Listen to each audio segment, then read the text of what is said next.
There's no doubt that 21st century man has come a long way from our hunter-gatherer origins. Good morning, it's Ryan here to book the annual service on the boiler. In Britain today, we take food, shelter and warmth for granted.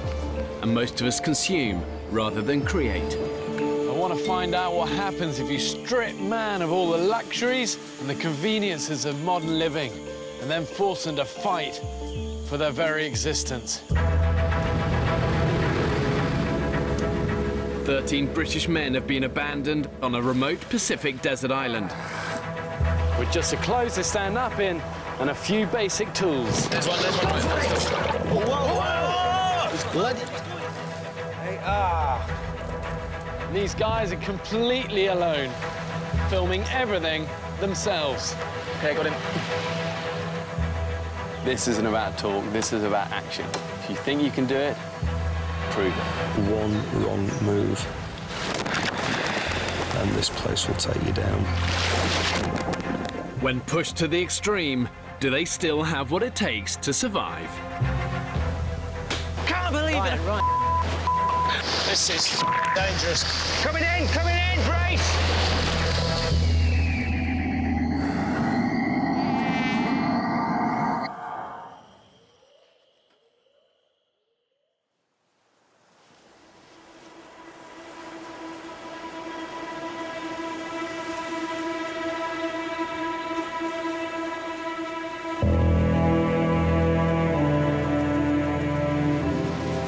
3 weeks ago, 13 British men were cast away on this remote Pacific island. Get a foot on.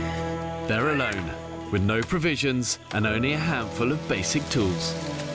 So we've got 3 knives. 3 knives, 3 machetes. Yeah. That's it. 3 of the men are trained and experienced cameramen, Can I pass the camera up to you? but they are living under exactly the same conditions as everyone else. So far, these 13 British guys have survived for 3 weeks totally alone on this desert island. You know, that's no mean feat.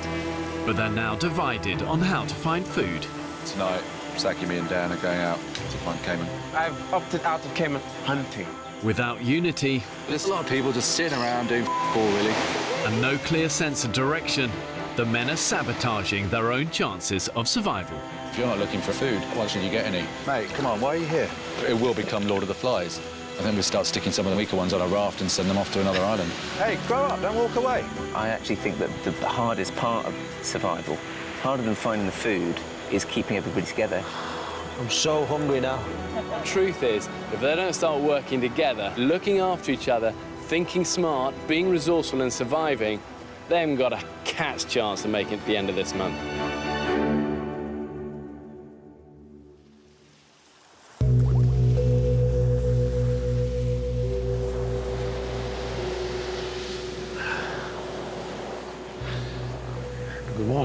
Good morning. It's Saturday, the 22nd of February. Just another clear sky, sun just rising. We're running out of food. We're running out of energy. We're running out of drive. One of the guys even suggested, I mean, this horrified me, that we're thriving. He really needed dipping his head in the Pacific, and I would have done it a few years ago.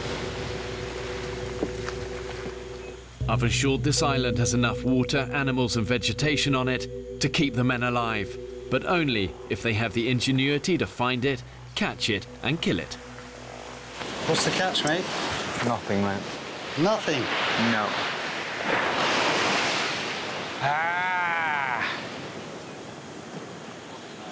The fish catch sucked, it was shit. So we still have to focus on getting food for today. Now in their 4th week, the group is fractured and food is scarce as a result. Oysters are almost out. Fish comes in, comes out, feast or famine. We've got no carbohydrate left on the island that we know of. OK, so are we really doing more slogs around the island? Or die. It's quite interesting what's happened in the last few days because the group is beginning to split, essentially. It's incredible. We're just not eating enough. We're just not eating enough. Whatever shape, form or fashion it takes, we need someone to focus our group of 13 men. Now the dwindling supplies of food are seeing the men's bodies begin to shut down. I'm not even kidding. My experience of the toilet this morning was like trying to squeeze a watermelon through a straw, which is becoming a little bit more of a common occurrence and one that I'm not particularly enjoying.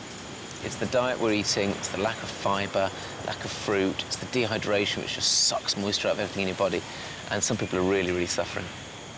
When I go to the toilet, water comes out first, and then what I can only describe as dried up hay that is way too big to actually the size of my bumhole. What you've got is a very severe constipation, impacted stool with overflow diarrhoea. It's the dehydration which is just sucking moisture out of everything that it can inside the body. You've had the same. Well, Sam had to use a stick to prise his out like a shoehorn. Well, thanks for sharing the stick piece of information. It's true. What do we do about it? We don't have any laxatives. We've tried the natural laxatives. We haven't got that many figs. We're running out. We've tried having several coconuts a day. So the only thing that I can think of left is the pipe of justice. Using a water bottle and pipe they found washed up on the beach, Dr. Sam has fashioned an enema kit. So I'll just lay on the floor, I'll stick the pipe up the bum, and then Sam just squeezes the liquid in, I suppose.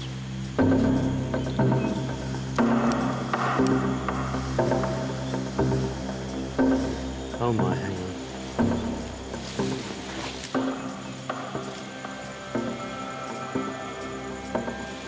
Jeez, that is not easy to get up. I'll hold it. You ready? Yeah. That feels weird. Yeah. All right, now I'm just going to gently push in, OK? Oh, my Lord. Whoa. Flipping heck, that is really weird. Put it on tight so it doesn't all come out. Ah. Oh, my good Lord. I try and hold it up there for a bit. Okay. Some of it will be absorbed, some of it will hopefully just soften that stool up and then go and get it out.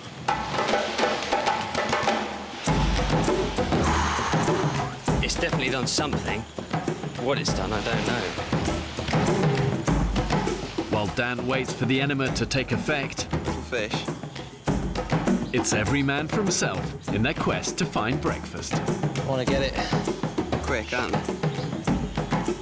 I mean, the thing is, we're out of coconuts. We've reached pretty much all the low-reaching ones that we can get with sticks and bashing. So what I'm going to do is just work my way up. This goes around you, so you can kind of lean back on the tree, that kind of thing. I'm having to use my strong sphincter control to hold that water up my bum. Extreme hunger affects not only obviously your physical strength, but also your decision-making ability. Gun range.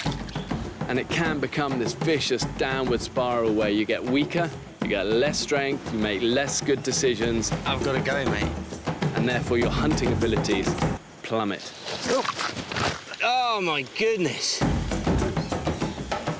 Worked amazingly. Yeah. Yeah.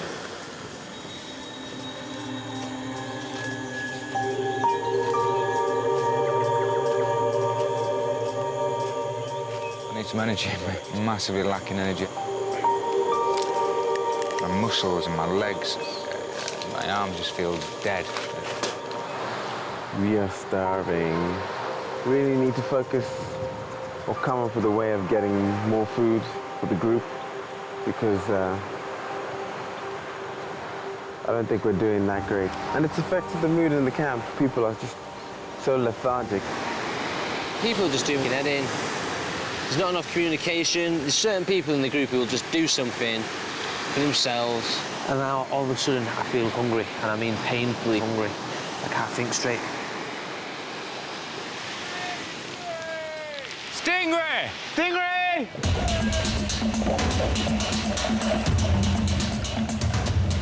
I'm just going to do 1, 2, 3, and I'm going to bring him out, OK? Yeah, go on. OK, yeah, OK, all right, OK, I've got it. OK, I've got it. With the group hungry and fragmented, a fresh catch is a lifeline for the men. Animal lover Ryan has spotted the killing on his camera. They just caught a stingray. They didn't kill it straight away like they should have done. We get fish in our gill net. Bang on. Amazing. What could go wrong? What the fuck is he doing? The quickest way to kill a stingray is to drive a sharp knife between its eyes. Are there any other knives in the camp? You just can't find any knives anywhere. What are you doing? Somebody please put it out of its misery. OK, we'll grab a knife. Come on, stab it in its head, man. OK, wait, look, he's just gone to get a rock and a knife. Calm down. Calm down. Fuck's sake. Hey, stop. Right, you need to grab a hold of yourself. Man.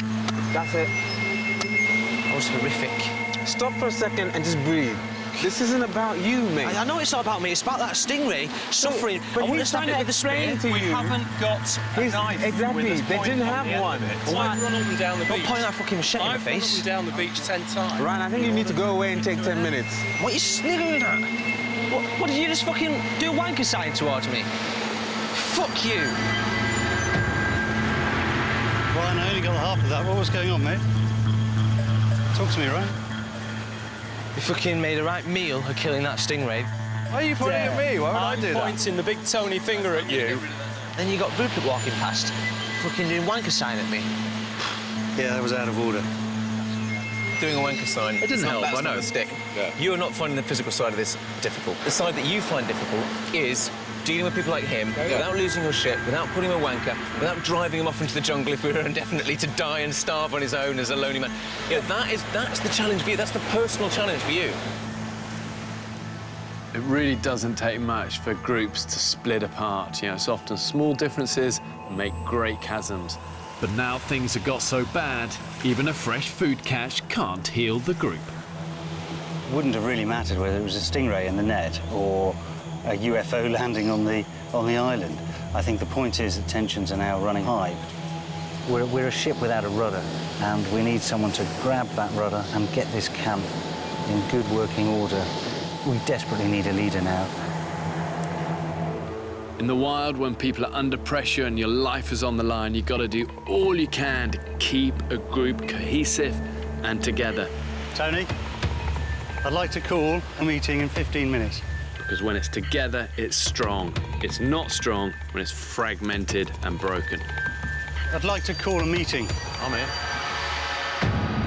43-year-old director Matt lives with his partner and daughter in East London and has some experience of filming in hostile environments. But if there's conflict every day and it's Lord of the Flies, essentially, there's a risk of not working together as a cohesive team. That's the nightmare situation. What I'd like to think is that we're all pretty sensible and we all get on with it and we all thrive in the environment and really make something good happen. There's just something on my mind I wanted to sort of share with you.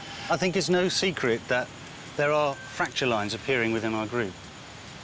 That's no secret. We could think about electing a leader, someone who can, bring unity to all of us. I think we're too late into this to suddenly come up with a whole new structure which is going to Well, I disagree, Rupert. I Yeah. sort of believe in seizing the moment, and I think this is the moment to I think seize it's it. way too late. Mate, I think this is the time to seize the moment. And, if we're going to let this moment pass, then I think we're all doing ourselves a disservice. If a leader is elected, it will be the leader's job to make sure that everyone is doing the things they've undertaken to do. I fully understand why you're saying it, because I agree that we are kind of drifting. I mean, I agree we need to go out and do stuff, but that's down to your personal responsibility and commitment to this project on every single person. I think a leader's a really bad idea. It's not like we all have to be like all hail to the leader and be scared of him or anything like that. But that's not what we've been told to do, though. Finish, please, yeah. But so it's an argument, Dan. People I know, but you don't. The way I'm that letting the you finish. conversation I know, goes is one person says something and the other person says something. It goes like that, one backwards and forwards, rather than speak over the top. Matt also proposes the elected leader organises a party to unite the group. To stitch those fracture lines together and come back together again as a group of 13. We could just say we have a project, and that is the sorting out of our camp and the preparation for a celebration. So would it be a better comment to say we're electing a project manager rather than a leader? If you want to call it a project manager and someone's in charge of building up for the celebrations, fine. If that's something we should all vote upon rather than voting for a leader, then maybe that's the way forward. I will second your proposal. Thank you, Tony. Second your proposal. Shall we put it to a vote, gentlemen? Those in favour, put your arms in the air, please. Pretty unanimous. That's fantastic, guys. Can I suggest that those who want to put their names forward as a candidate do so now?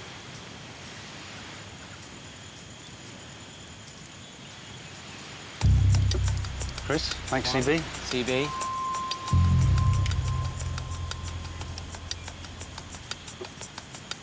Sam. Put my hat in the ring.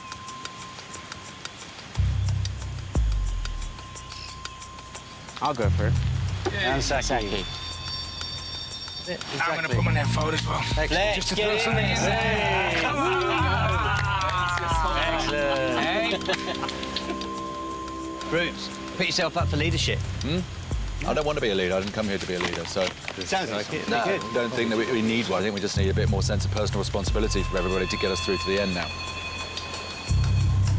So, just had a very interesting meeting about appointing a, well, originally it started as a leader, but I think Rupert's very uncomfortable with that term. But essentially it is a leader, but we've called it a project manager. How did you think the meeting went? Rupert was very opposed to being there being a leader, having assumed that role himself for most of the last 3 weeks. Across the island, 4 of the men are preparing for their first election. Let's go through the candidates. So we've got Saki, Doc Sam, Fletch and Chris Burrows. Let me deal with Chris Burrows. I'm not too sure about his team leadership skills. CB definitely has the skills. He has a vision and he's very humane. And I won't be voting for him. Saki, I've observed Saki, and I think Saki will be a good project leader, manager. We're playing with words between leader and manager. Who are you voting for? Who are you voting for? I'm gonna wait until I hear their manifestos. Really? Yeah, absolutely. He certainly is a floating voter at the moment. Sam has been tirelessly enthusiastic. But he can't actually say to people, come on, mate. It's about motivation. It's not about telling people what to do. It's about motivating them to do it. We then come to Mike Fletcher. I think Fletcher would be brilliant at it because he's decisive, he's hard-working, he's practical. Mike Fletcher and I don't get on. Mike Fletcher, you're not a leader, you're just full of bullshit.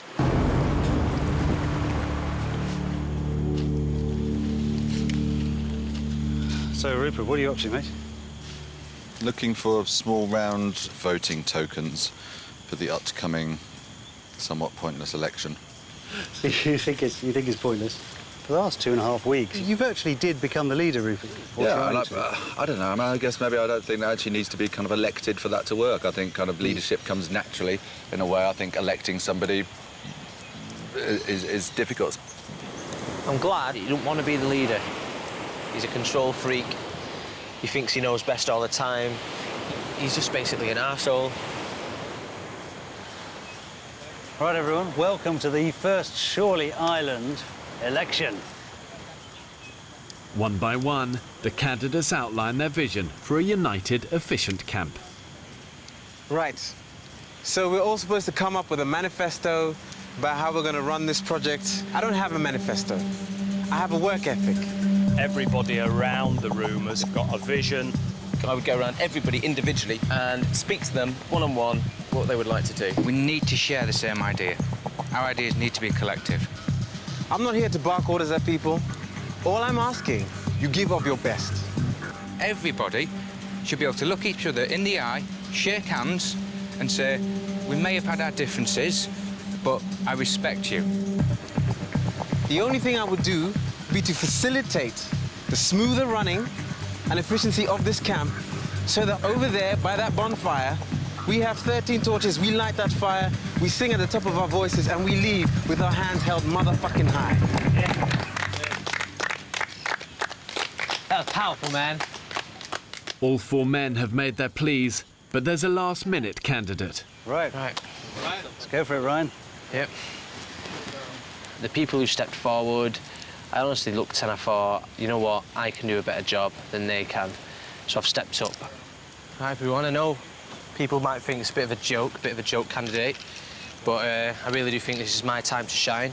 Basically, I don't really like to be organised, but the thing is, when I want to be, I can be very hyper-organised. And I'd like the chance to prove to you all that I'm not a complete tosser and that I could do it and I could make a good job. Very good. That's great, mate. Well done. Thank you. Each candidate has his own token. So, for example, Saki has almonds, Ryan has snails, Sam has shells, Fletch has inedible nuts, and CB has a nice, delicate piece of palm leaf. Each member of the group must now vote, placing their chosen token in the coconut ballot box.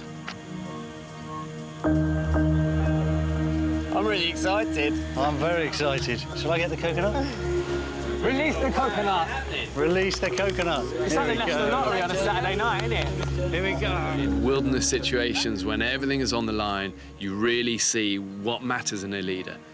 And if the men are to survive the rest of their time on the island, electing the right leader could make all the difference.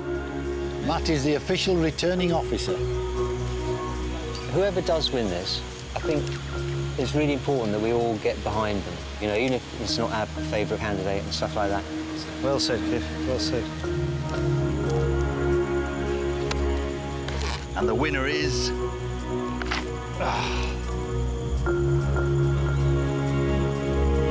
That is a clear winner. Saki! Well done, buddy!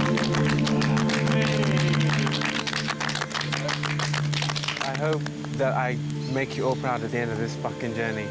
And we can all say that we came, we saw, and we conquered.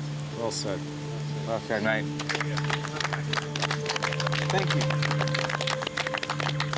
Saki absolutely cleaned up. He got 7 votes. The rest of us got 6 to share between us. So I'm really, really pleased. And I think he bridges that gap between the two groups that are splintering off a little bit. He's pally with the younger lot, but he's also got the respect of the older contingent. So I think it'd be really good to bring everyone together. A leader serves, essentially. It's not there to kind of sit on the throne, it's there to serve people.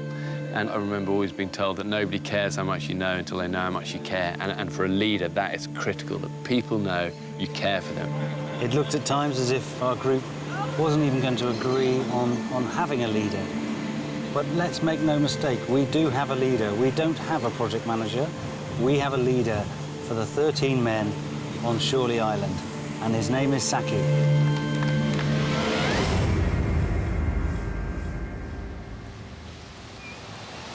Morning. Again. Morning. Right.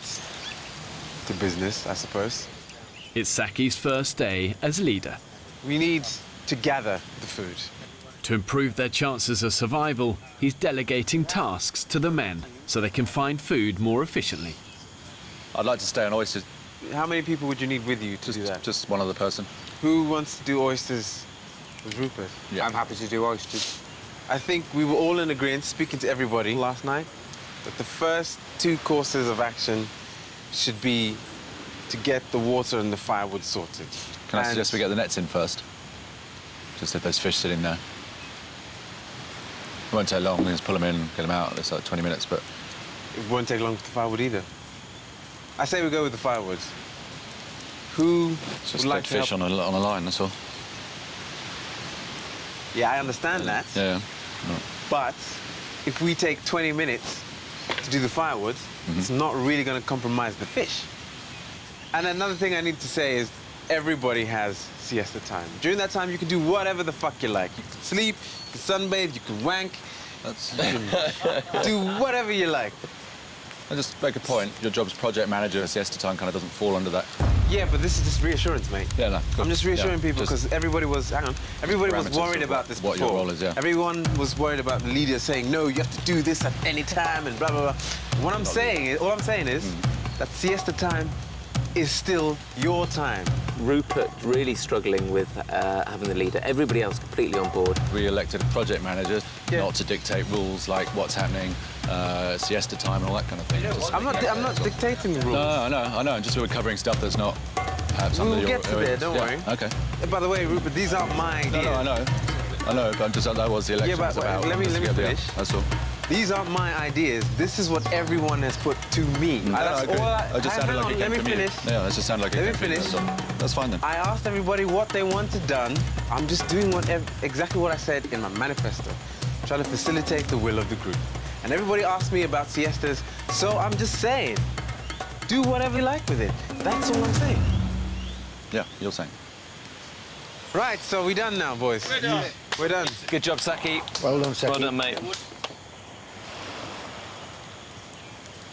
He's a douche. I don't understand what he was trying to achieve there. He kind of cut me off and was like, I thought the project manager was supposed to do this, this, and this. And I'm like, hang on. I haven't got there yet. The meeting's not over yet, you dickheads. As well as coordinating each day's workload, Saki is organising an upcoming beach party to increase unity in the group. As far as I was concerned, we elected a sort of party planner. I just felt it kind of was going a bit beyond all that. There was decisions that were more group things, but I can't be bothered to fucking argue anymore.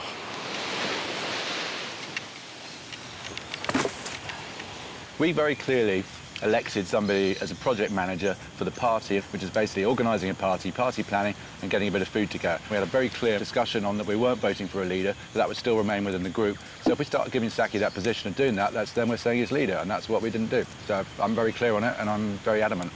I think you're the only person that believes that he should really literally stick to that one focus of party planning and not start to actually coordinate the other things. I have an issue on, it's a very simple point, that there is a leader. Before we had Saki in place, you did feel that morning meetings were important. In fact, you were adamant that we had them. I agree. And in fact, you tended to lead them.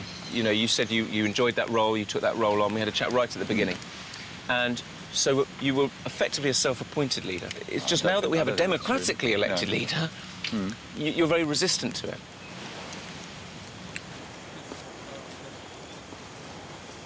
Ryan? Yeah? Joe! Dino! Saki has called some of the men together as a chance sighting by Ryan could lead them to a food source rich in energy. Me and Joe went on a fig run. On the way we saw some bees.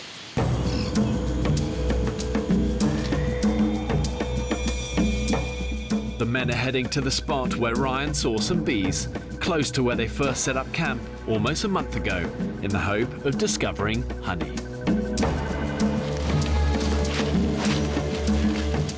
Prospect of honey gives me a boner.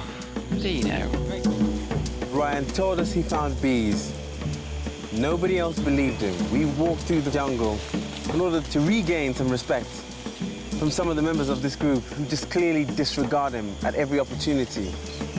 4 people have gone looking for honey. I know. It's like, I bang on the drum, sound the war drums against complacency, and 4 of them go for a stroll, look for honey, and now we've got no food. Does anyone know what they're looking for here? I thought I heard buzzing. But... I can hear buzzing. I can hear like a deep drone, actually. Yeah. Hey guys, come here, look at this.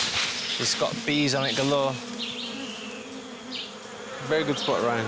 Holy fuckeroni. This is it, guys. We have found a beehive. Ryan, you are a legend, mate. There's no guarantee the men will find honey in the hive, but having been starved of sugar for almost a month, they are willing to take the risk. And now it's honey time. For 3 hours to get it and come back. And hopefully get ourselves some honey.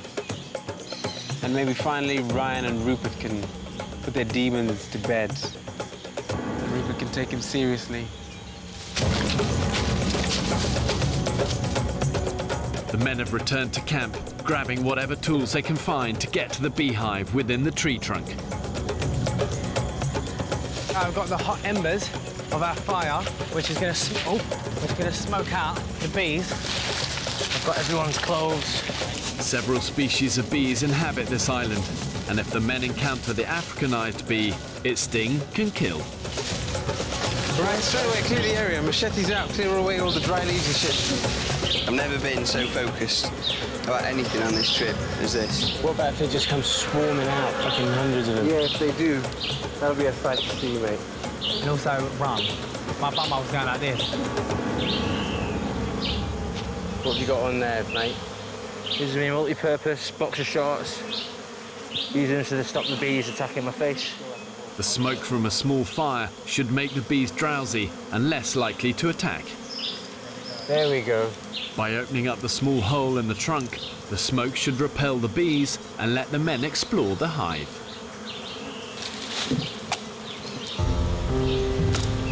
This is it, lads.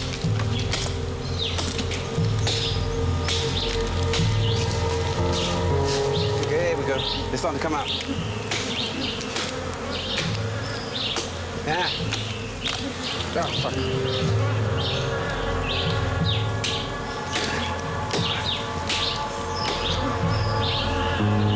Should I just shove the shit in there? Yeah, go on. Go on.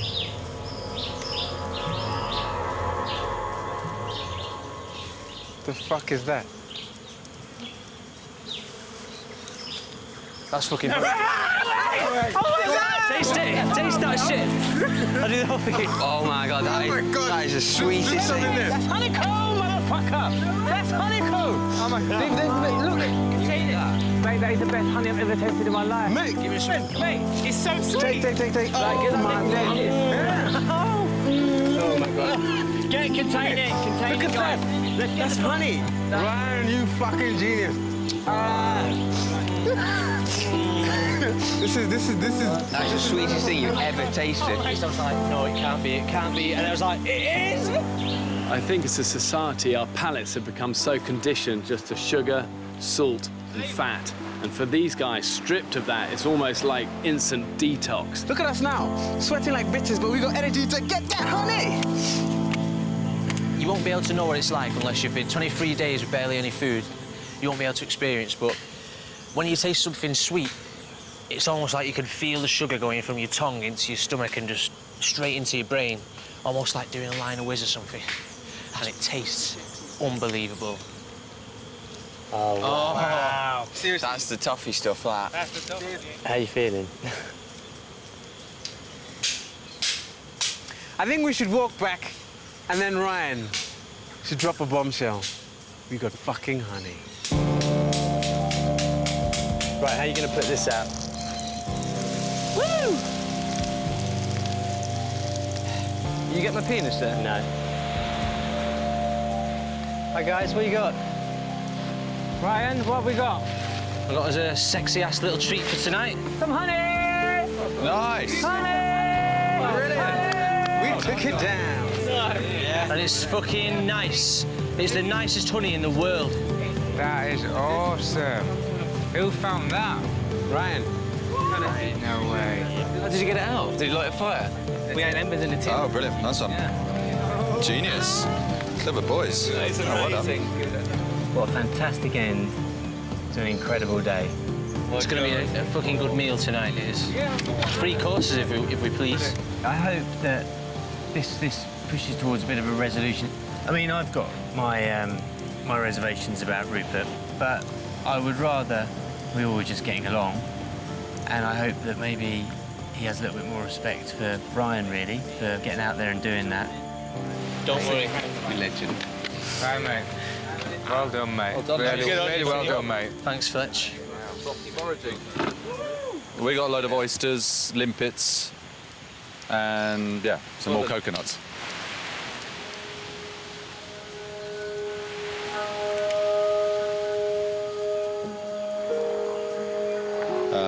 Ryan, yeah, well, there's been lots of different Ryans on this trip, hasn't there? He's actually grafting really hard the last few days, which he wasn't at the beginning. I think he's starting to realise what hard work means. I mean, we're never going to be bosom buddies or anything like that, but it's hard not to like him. For dinner, the men have come together to feast on oysters with honey. I mean, I think the whole Saki thing, and I have the utmost amount of respect for the job he's done. Oh, my God. Yeah, I mean, what's my problem with leadership? I've always had a problem with people telling me what to do, I guess, is one of them. I don't like it. I'm not very good at it. Oh, wow. I rebelled a lot in my teenage years. I couldn't deal with authority, and even to this day, I'm still not very good when people tell me what to do. But I don't know whether that's a bad quality. I don't feel it always is. I think sometimes it's good, but it's not always an admirable one. So maybe that's something I need to learn from this experience. After dinner, Ryan reflects on his reaction over the stingray killing. I regret having a vicious tongue in my life. People said it to me today, it's not going to get me anywhere. But I'm a tosser, basically. You are a dick when you go off on one. We all have our moments, Fletch, I'm sure. We certainly do, mate. Yeah. We certainly do. I mean, that's one thing you can be rest assured of, Brian. Everyone else here can be a complete dickhead as well at times, though, especially me. So you're not alone. Oh, well, I think it'd be nice if we can all get through the last days with smiles on our faces and enjoy it. Gonna really, really miss this place. Excuse me. Excuse me. Thank God that started working again.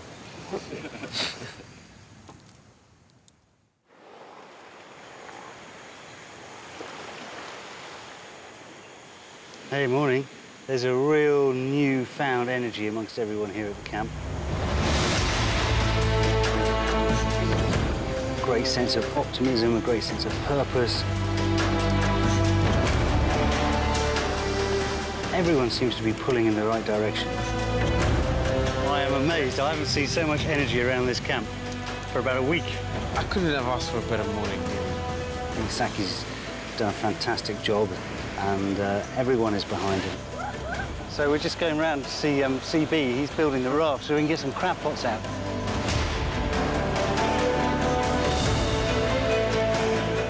We were dropped here with 3 knives, 3 machetes.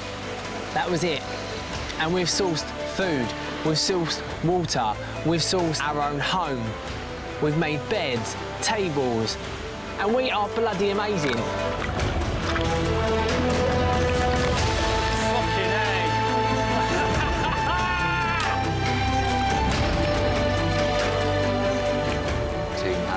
Through adversity, come out the other side, united, together, and gone, you asked us to survive and thrive. We've done more than that. We have absolutely nailed this.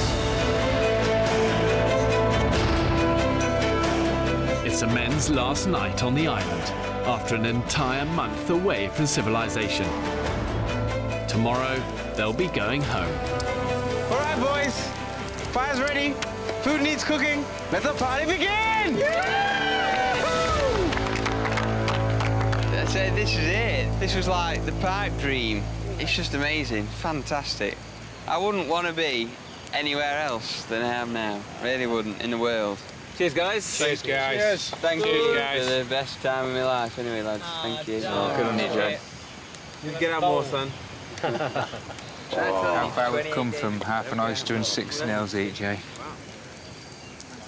Just in the ways of the ancient peoples, we thought it would be very nice tonight to offer something back to the ocean with a huge display of gratitude and thanks.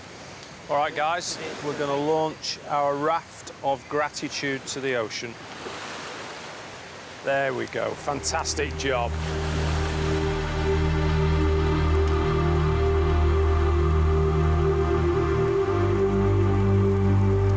Just weird, the dust settling on the whole experience and coming to the end, and really excited about leaving, but gonna really, really miss this place.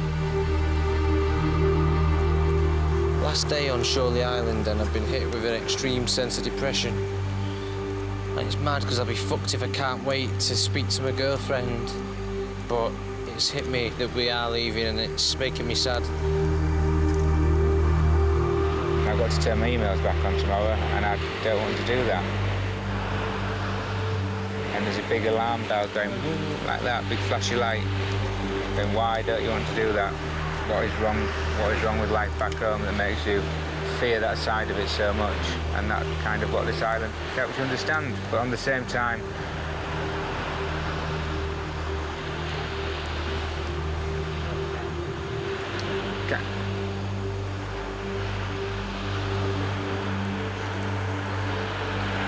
it helps you appreciate what you've got.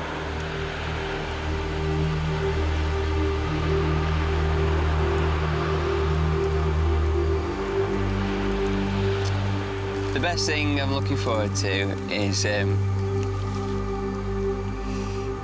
seeing my mum and dad. That's it.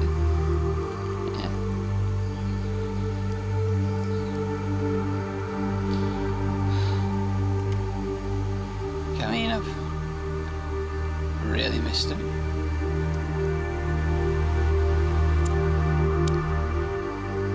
I'm sure we'll all agree this has been an amazing fucking journey. 28 days and not one of us left.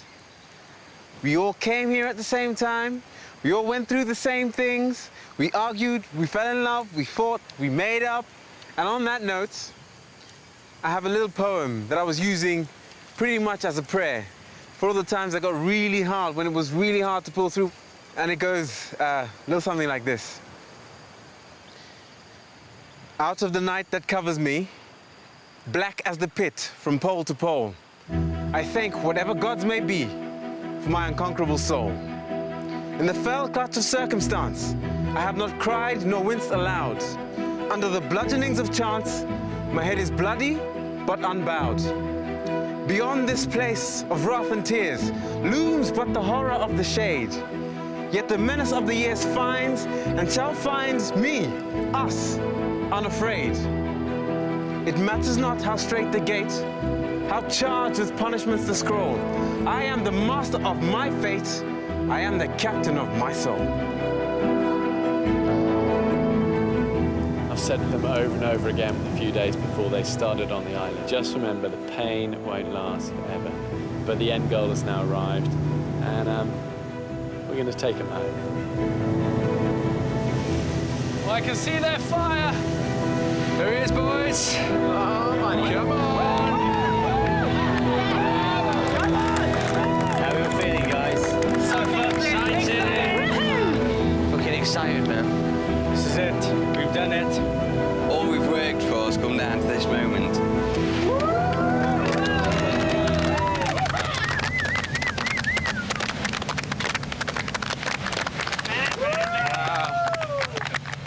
Wow, look at you guys. Hairier, skinnier, but hopefully smarter. Wow, congratulations. Before the men leave, there's just one thing left for them to do. After 3, let's say goodbye to Camp Barcy. 1, 2, 3. Watch the steam, watch the steam.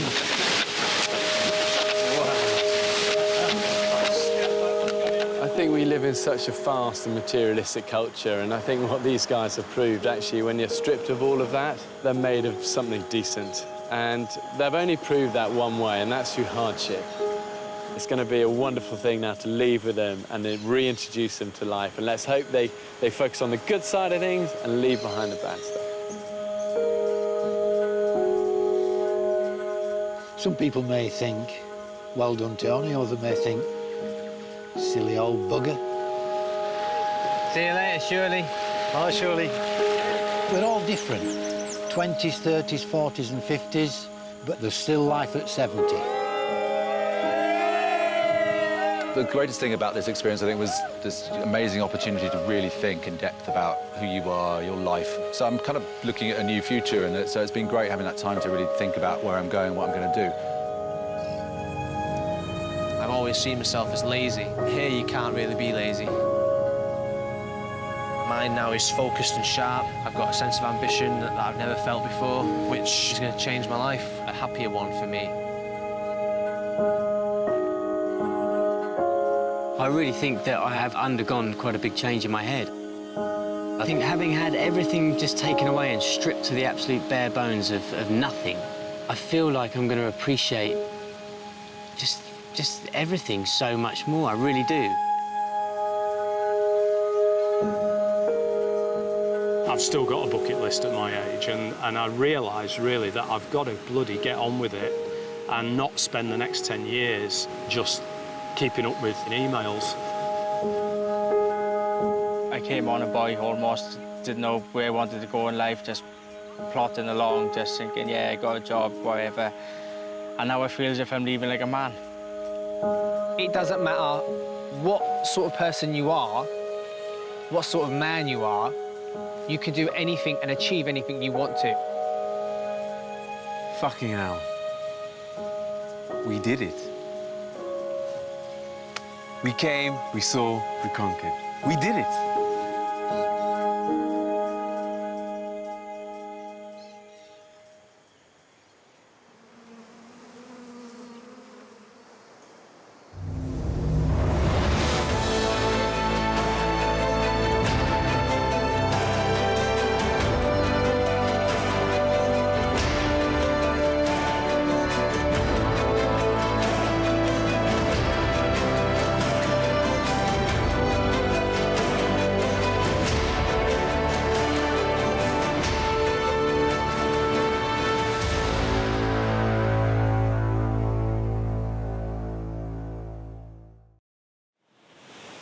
Make no illusion, folks. This isn't a set put up by Channel 4. This is bloody real. 4 weeks ago, I set out to prove 13 men could survive being abandoned on a remote Pacific island. The pelicans seem to be eating more than I do. This, for me, is a simple experiment to study what makes a man a man. Left alone on the island. Okay. And there you are. They filmed everything themselves. I wanted this to be totally new, totally original, and never done before. 28 days after dropping them off, I returned to the island to find out how my groundbreaking experiment actually worked. That's what we've been drinking. Tastes like you've all been washing your socks. And see for myself some of the techniques the men used to survive. When you're pushed to extremes, you realise you can go a lot further than you thought. The men reveal how the experiment affected them. The more things I get rid of in my life, the bigger the smile gets. I think it's powerful to see a group where people are so different, but they're actually bound together by shared experience. And you'll see what happened when they got back to civilization. My God, I'm so happy. I just want to see him. Oh, I missed you. By Christ, I have.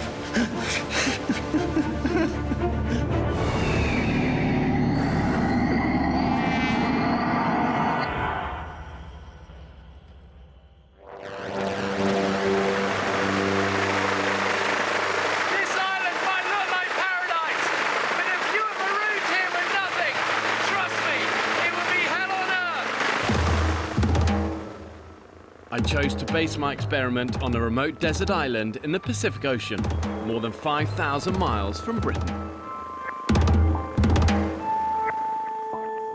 I think there's something appealing about doing this on an island for a couple of reasons. First of all, there's nowhere to run. You're stuck on this limited space, and that forces issues. The other reason is that I think people often think of desert islands as nice places. The reality is they're deserted for a reason. There's very little running water, and these things are covered in snakes, in tarantulas, and scorpions. You've got crocodiles, you've got sharks, and it forces issues because it's an unforgiving, unrelenting environment.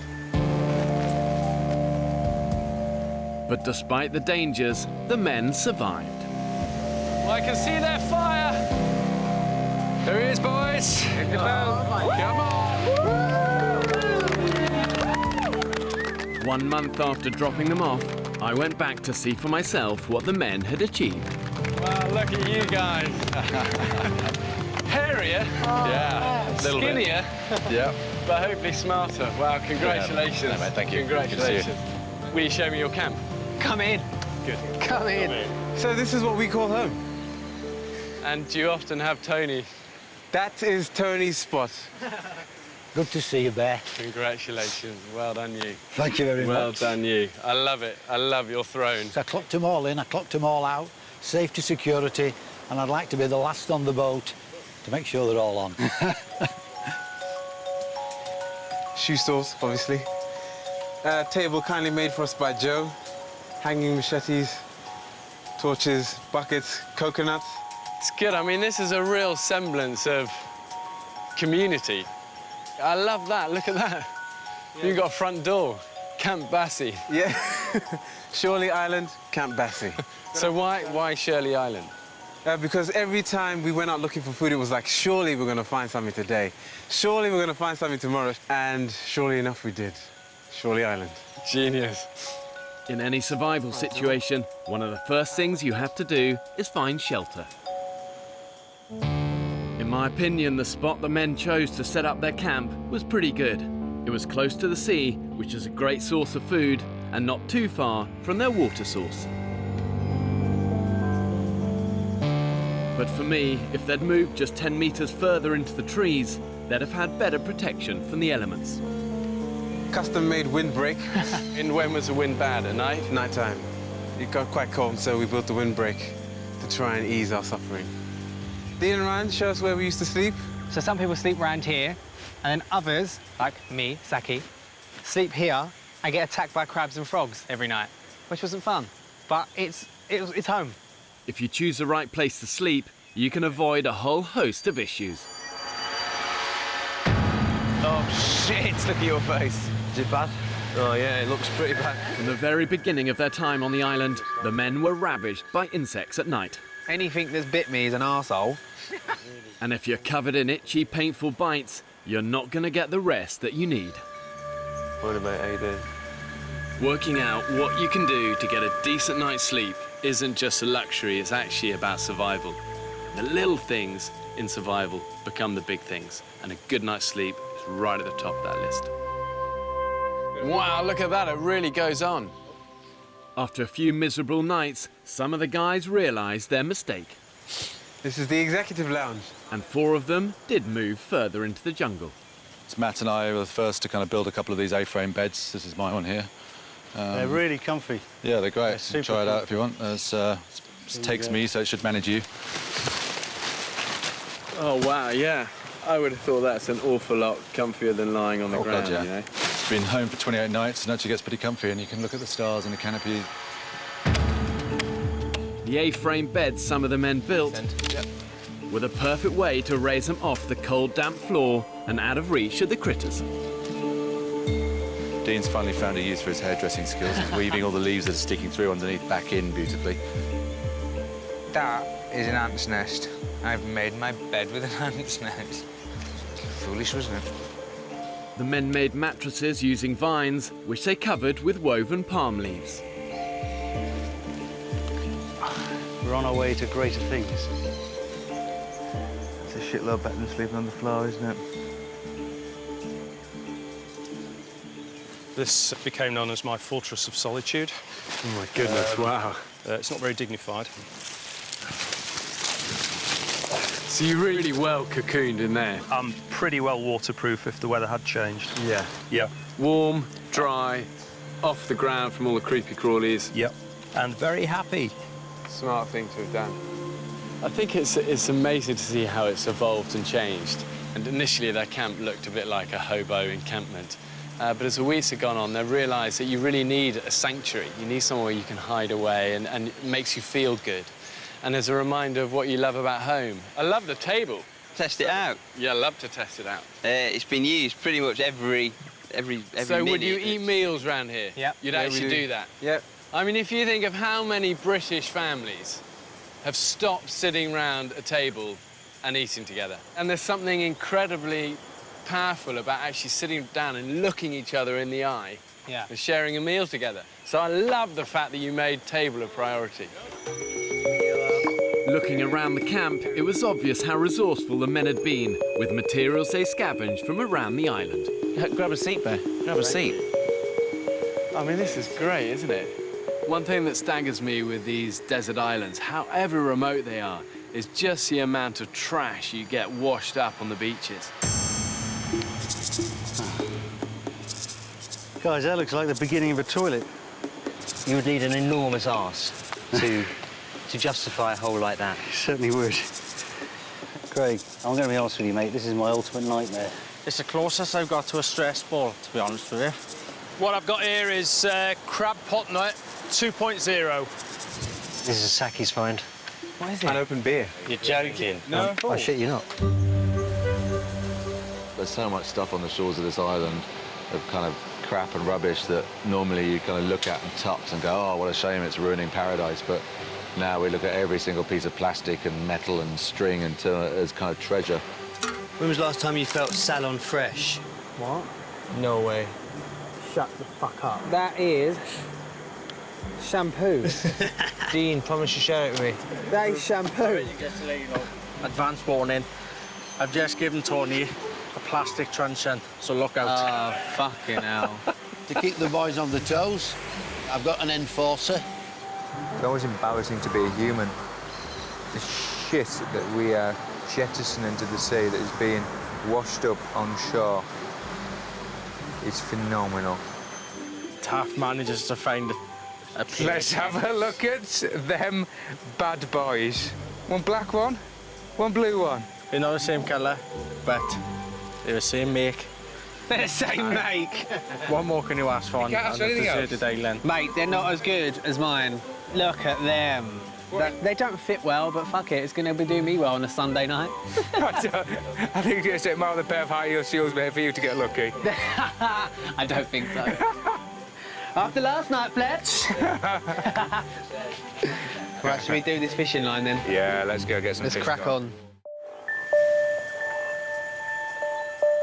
4 weeks after abandoning 13 British men on a remote desert island, I mean, that's almost like a honeymoon suite of a view. I went back to see for myself how they managed to survive. Welcome to Camp Bassie, sir. Wow, do you mind if I have some of this? On a tropical desert island like this, dehydration is your biggest enemy. God, that's good. Without fluids, you're not going to last for more than 3 days. That's what we've been drinking. Good, healthy stuff. Filtered, boiled, ready to drink. I mean, truly horrible, isn't it? It tastes like you've all been washing your socks in it. If the filter actually does, it is actually my socks. Thanks. So you are drinking my sweat particles. Enjoy that. The only water source the men could find after a desperate search of the island was a stagnant pool. I never realised that I'd have to drink puddle water. When it came to collecting and transporting it, the debris from the beach came into its own. Calling it water is now a bit of a stretch of the imagination, to be honest. Sorry. And one of the problems with drinking from stagnant water is that the animals also drink from it. They do more than that, though. They also shit in it. And it's that will make people sick. To make the water safe, the men improvised an ingenious filter system using materials they scavenged and repurposed. Stuff with, like Fletch said, his socks, charcoal, a grid to stop anything getting through, although towards the end we did have a very protein-filled water supply. Insects and bugs and larvae and all of that. Yeah. This was smart survival. Filtering the water before boiling removes any big particles that could contain life-threatening bugs. Looks like piss. Tastes a lot worse. Having established a water supply, the men's next priority was food. Is this where you keep your nets? Yeah, these are them here, so they're floating there. We're at low tide, so it should be pretty quick. Finding these nets, repairing them, and getting them into the sea was a lifeline for the men. When it comes to desert island survival, I always say to people, fish first. The sea as a larder is well stocked. All of the seas around here are literally teeming with life. There's something like 500 different edible species of fish, but it's also booby-trapped. Every time the men swam out to check their nets, they had to run the gauntlet with jellyfish, venomous stingrays, and a whole host of other nasties. The waters were infested with sharks. We were seeing these great big fish, you know, with half of them eaten by the sharks, and we just didn't think anything of it. We just went out and swam with them. You never know what you're going to get. Look at that. Yeah, good luck getting that one out. Even on my brief visit to the island, the men hauled in a potentially lethal catch. Stonefish are actually one of the most deadly fish in the sea. Well camouflaged, easy to stand on if you're not aware.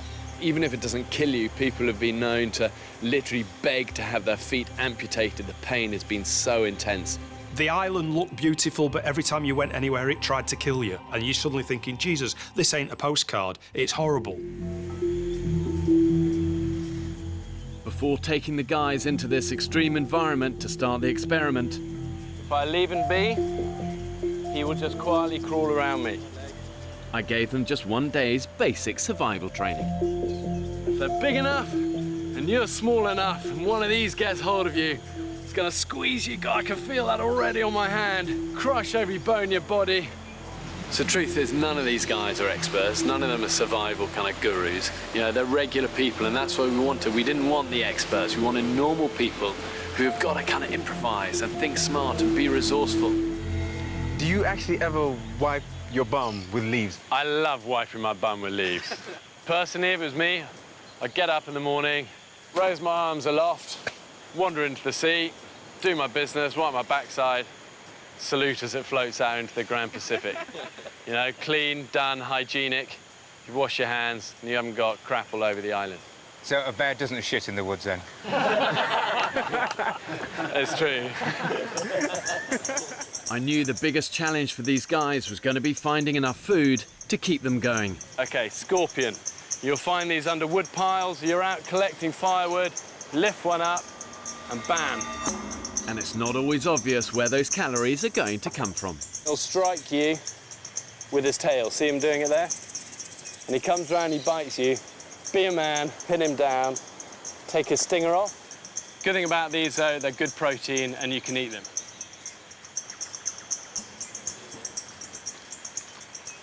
Tastes like shit. You're better off stewing them and roast them over the fire. But raw, they're horrible. Oh, scorpion. Here he is. There he is. Got him. I've got him. He's aggressive. He's aggressive. From experience, I know it's amazing what you'll eat when you're pushed to the edge. God, I can see its guts inside. That's not going to be tasty, guys. Oh, man, you're making us wait. Come on. We want to see you eat it. I hear that in the future, when things get a bit more dystopian, we're going to have to eat insects rather than mammals. So I'm looking forward to it. Yes. That's man food. Man food. Yeah. Yeah. Oh, mate. How does that taste? Oh, it's food. One of the key skills in the wild is knowing what you can eat and what you can't eat. And if there's doubt, don't take the risk. You'll only get it wrong once. More dangerous than any snake, scorpion, or crocodile is this fella. Innocent-looking little apple, actually called the death apple. And this is enough to kill not one man, but 20. And when you're surviving on an island, you're hungry, you see what you think is edible fruit, so tempting to pick it up, eat it. End game. Death apple, bloody death apple. That thing, I was paranoid about death apple. Is that a death apple? Yeah. Yeah. Let's evacuate camp. Where's that come from? It's been washing up. Yeah. Washed up? Not here. Might be down there or up there. When you're walking on the beach, they wash up from elsewhere. If you step on that death apple, you're getting scabbed, you could die. And trust me, that death apple looked lovely. So we could have ate that and we would have died. From start to finish, the men were always teetering on the brink of starvation. And there goes my fucking bait. Just this bay is empty of life. Come on, Mother Nature, give us some food. But what's important is that they never gave up. So where are we going, Sam? We're going foraging. And that is the key to survival. The pigs. Balls. Fuck. We all tried so many different things and they just didn't work. We didn't realize how far mankind has come through trial and error. Okay, here we go. He's coming shallow. Failure plus failure plus determination equals success. Yes! Yes! Fucking hell! Yes! Hey, look at that, Biggie. Oh, mate! We've caught 28 fish today. Anyone for carbohydrate? Wow! Oh, my God! Driven by all-consuming hunger, they went to extraordinary lengths to discover what the island had to offer. It's a fucking Cayman! It's a fucking Cayman! Wow. I've never ate an orange before. Fuck off. We'll start now. Try that. Come on, here's your first one. Wow, you've got a massive hit of citrus all the way over here. It's nice, isn't it? So good. Welcome to the world of fruit, Dean. There was, however, one craving they couldn't easily satisfy. despite a tantalising reminder. Dean, what have you found on the beach, mate? We found a sweet wrapper. It's intense for these guys, the lust just to get something sweet in their mouth. And the boys have found some of these, and they had like a tiny little bit of sugar in them. But if you put a bit of boiling water in them... Pretty good. Oh, it's good! It's good! I don't care if he gives me the shit. It's worth it. Over 4 weeks, these 13 men had come a long way since their first unappetising meal of snails. Oh, Mr. Fletcher, you're an artist, sir. Toasted some coconut there as well. Toasted coconut here, mate. Before departing, they invited me to sample some of their favourite, hard-earned island delicacies. Unbelievable, guys. We have dressed crab, honey. Oh, you do not know how honoured you are to have that honey onto your oysters there, which are just marinating at the moment in a lime jus. We have fresh snapper there. We have gazuma berries and almonds in there, toasted coconut, and a fig and lime marinade to go with your fish. Yep. Well, guys, I'd like to say grace before eating. Yeah. Lord, thank you for these men, the courage and the fortitude they've shown. Thank you for the hands that prepared this food, and thank you for the sea that's provided it. Amen. Amen. And let's try a bit of this. So a little bit of honey onto the oysters. A little bit of honey on the oyster. That stuff is insane, I'm gonna tell you now. You look at the food that they served for me, and there was a real sense of genuine pride in that. That it was really special. To go from, you know, scavenging around in the first few days to providing something that, you know, I'm not saying it would be served at a Michelin star restaurant, but it was pretty good given the tools that we had. It showed our evolution and how much we'd got our stuff together. Oh, it's incredible. It's off the scale. On that plateau, that was like the culmination of our surviving there. It was a real sense of achievement. A toast to you guys, to an experience I really pray you'll never forget, to an experience that I hope will empower you in your everyday lives, and to friendships that I hope will last all your days as well. Hear, hear. It's you guys. Cheers.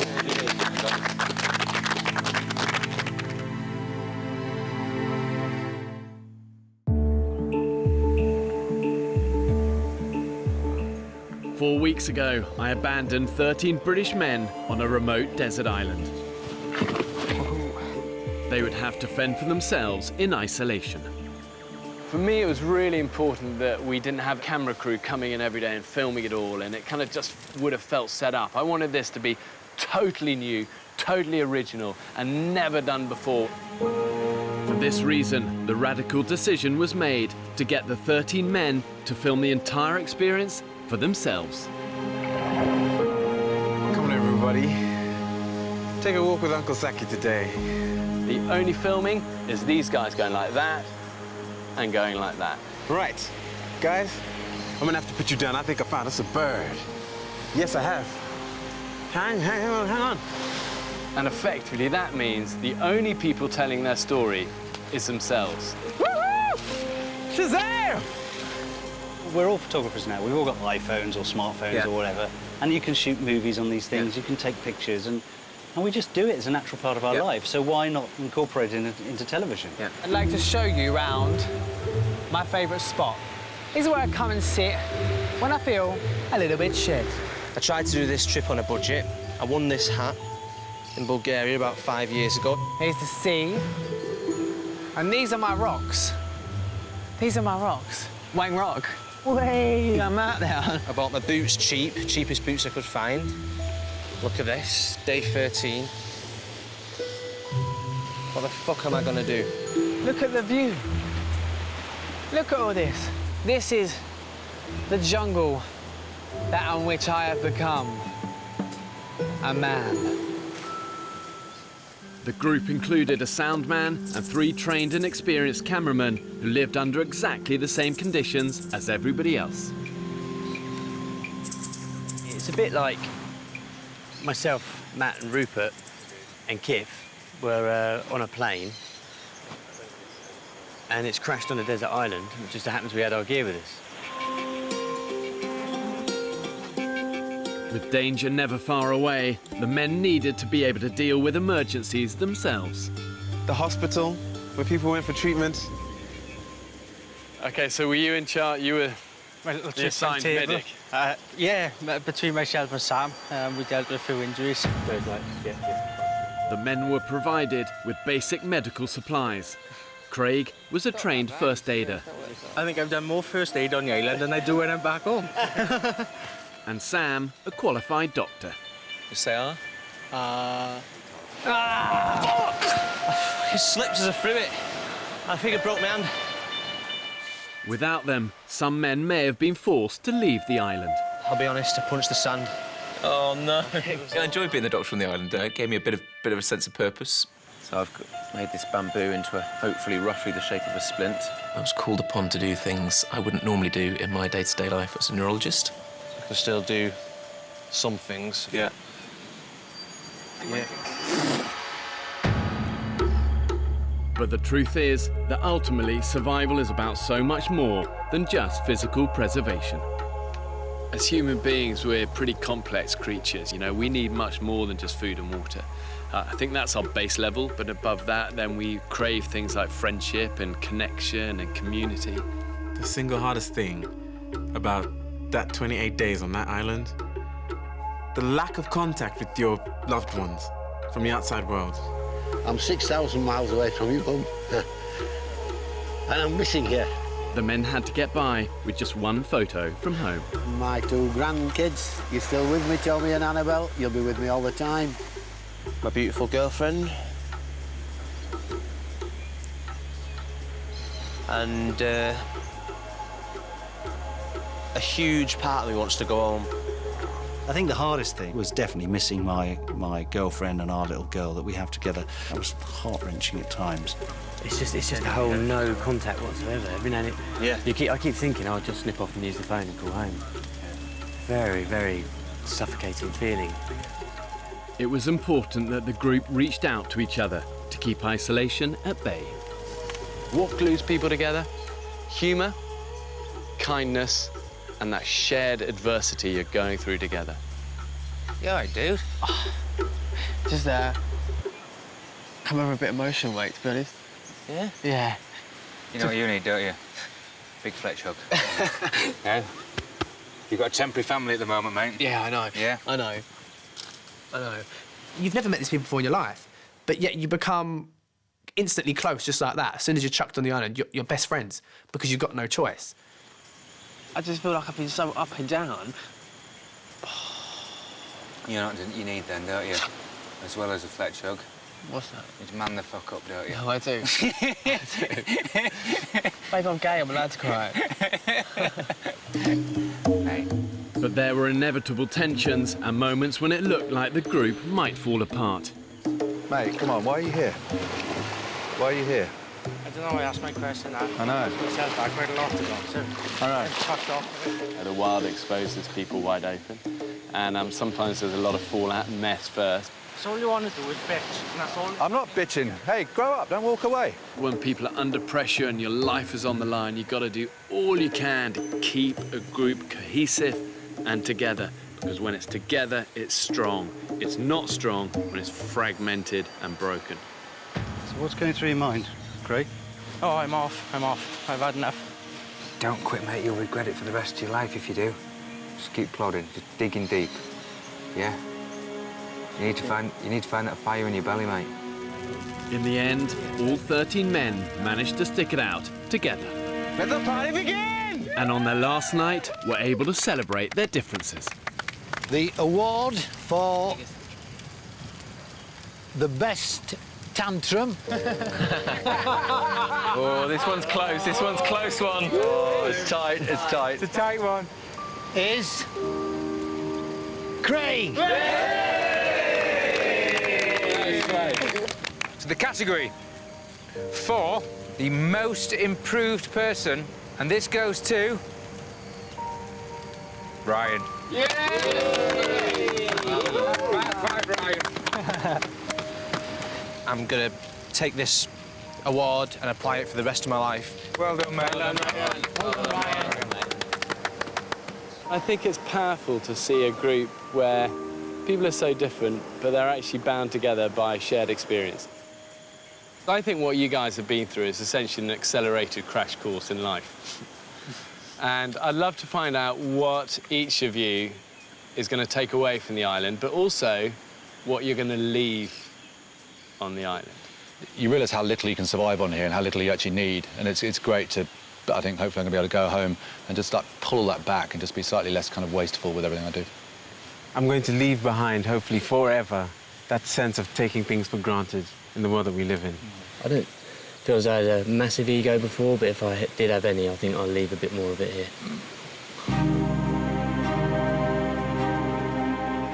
I kind of started this whole experiment really to try and find out what everyday modern British blokes are actually like under pressure. And the reality is the experience has been bloody hard. I have huge respect for anyone who can come out of it the other end together as friends and with a smile on their face.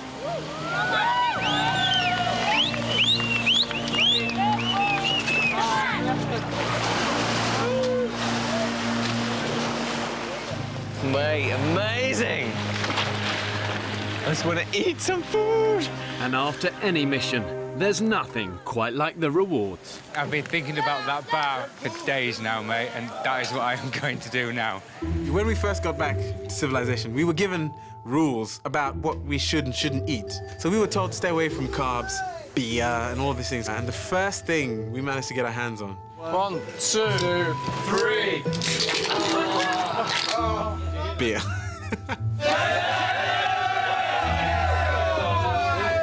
A drink. Holy God. I know. Man, do I like beer now. It was quite an achievement. I think we were all proud to have done it. And that cold beer, Hug it out, hug it out. that showed we had somehow.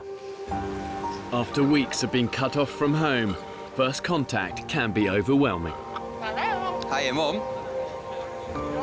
Hiya, Joe. It's hard to explain what we've just done in a phone call. Well, where do you begin? We just got off, Mum. We've just landed. Baby?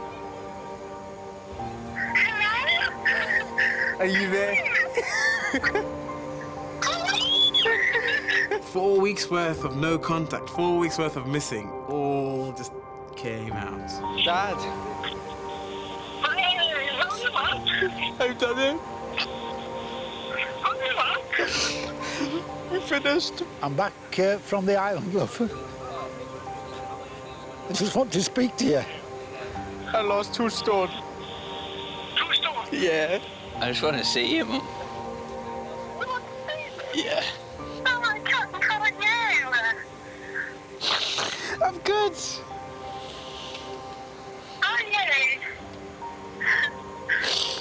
Yeah, I'm good. Feeling these things makes you feel really fucking alive. There's no doubt, I think, when you go through hard times, there's pain first. But this is about what people find at the end of it. Yes! Energy is coming back. Returning from the wild always helps you see modern life through fresh eyes. That's the women's correct. What do the symbols mean? Freedom. It's fucking incredible. Simplest things like taking a loo in a toilet as opposed to running to find a tree that's far enough away from camp. Oh my God. Problem solved.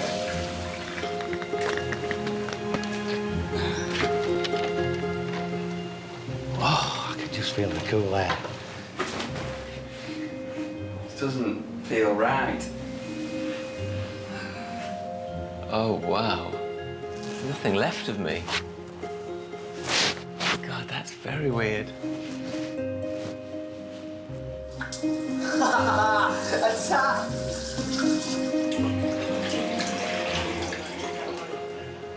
Nobody had to fetch it. I'll filter it. I'll boil it. Oh, man.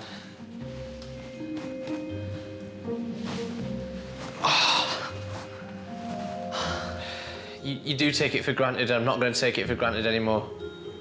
And the magic is you can't buy those things. It comes at a cost, and the cost is that 1,000 barrels of sweat and toil. And I've been there many times. The hardship is always worth it.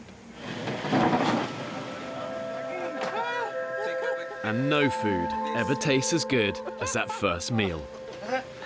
Oh my God! Saki! Calm down, Saki. Calm down, mate. Oh my God. Chicken! This is sugar.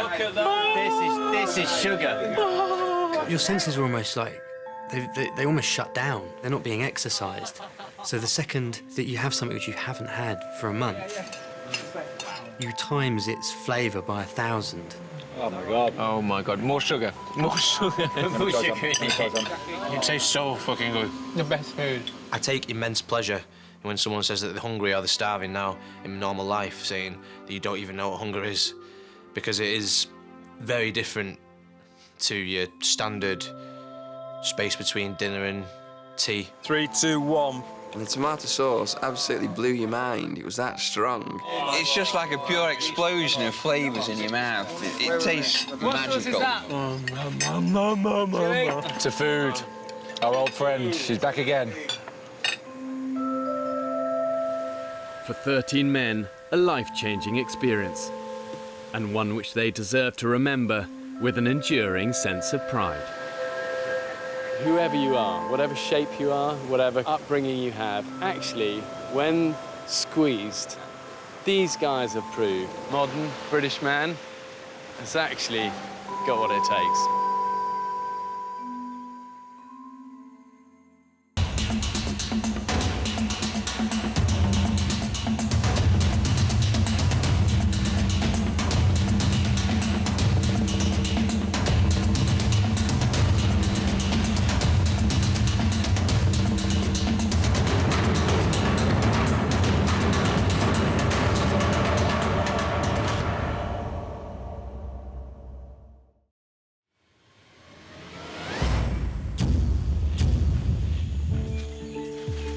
There's no doubt that 21st century man has come a long way from our hunter-gatherer origins. Good morning, it's Ryan here, calling today to book the annual service on the boiler.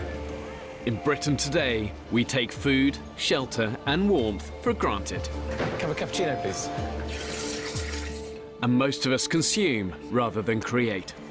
I want to find out what happens if you strip man of all the luxuries and the conveniences of modern living and then force them to fight for their very existence.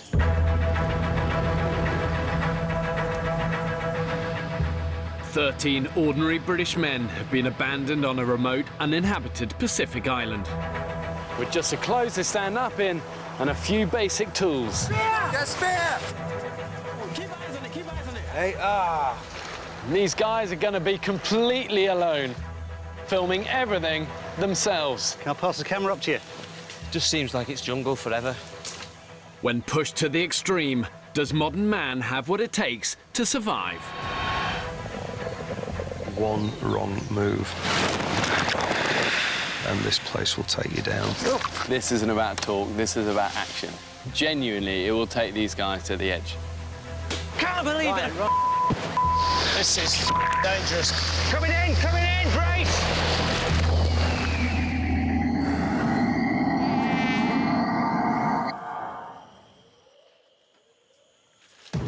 I really believe that deep within us all, we still have that survival spirit and instinct to overcome even the toughest of odds.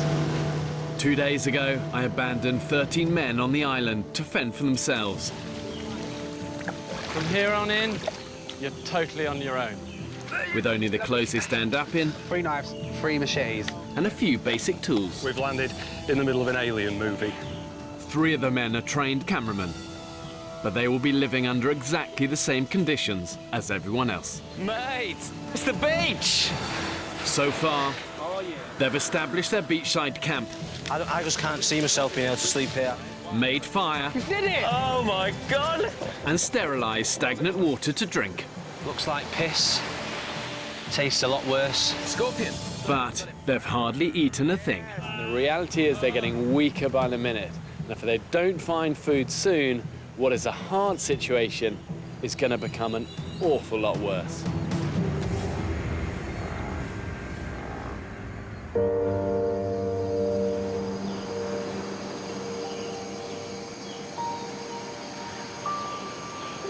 Good morning. This is Tony Fletcher. Here we are, it's a bit like a war zone. Bodies all over the place. Here we have Ryan stirring. Morning, Ryan. How was your sleep? What is sleep? Let me tell you about the comforts here. There is none whatsoever. Sleeping in the sand gets in every orifice.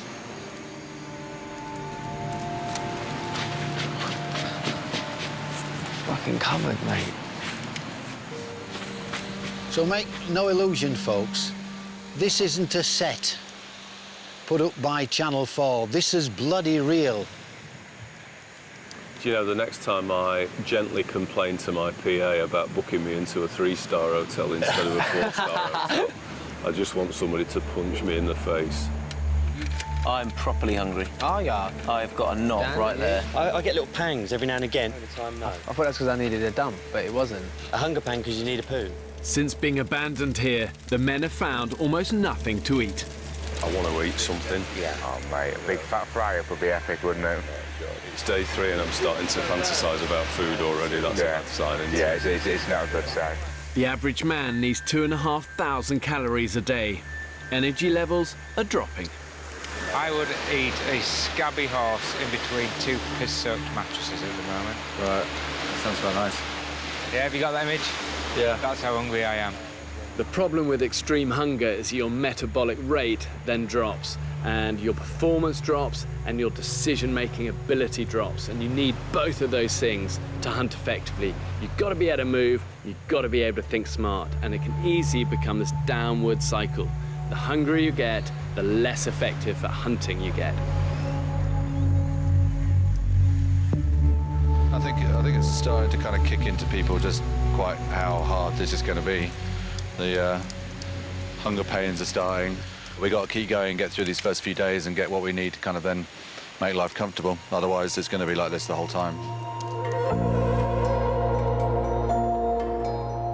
I've ensured the island has enough food and water to keep them alive, but only if they have the ingenuity to find it, catch it, and kill it, which is no easy task. The island's interior is covered in dense jungle and mangrove swamp, which is full of poisonous plants and potentially deadly wildlife. We've got to start using our eyes and our ears and, you know, just figure out what this place has got to give us, because at the moment it feels like nothing. Yeah.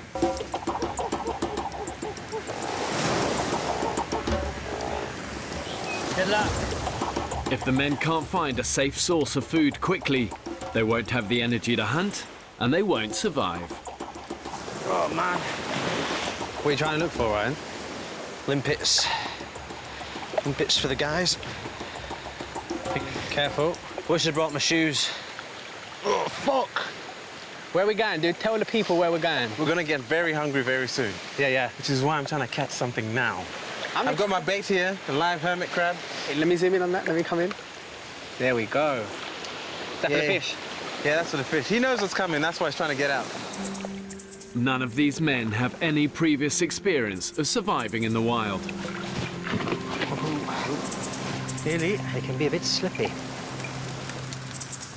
With only 3 machetes, 3 knives, and whatever debris they can scavenge for the beach, they're having to improvise. Okay, so I've made this 4-pronged spear to give bigger area for spear fishing, hopefully. And I'm just blackening the tips in the fire to try to dry them out and harden them. We have found some string. We've tied it to a little bit of a stick that's got a bit of flex in it. Yeah. And then we've fabricated a hook from a Coke can. Yeah. Oh, well, that's a good hook. Thank you very much. It's time to kill Mr. Hermit Crab. Sorry, mate. This is pretty much a shot in the dark, but we'll see.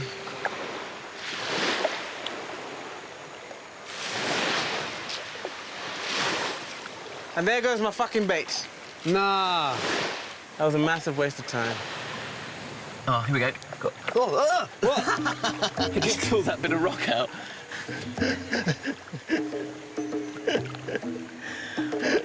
Oh, what are they? snails.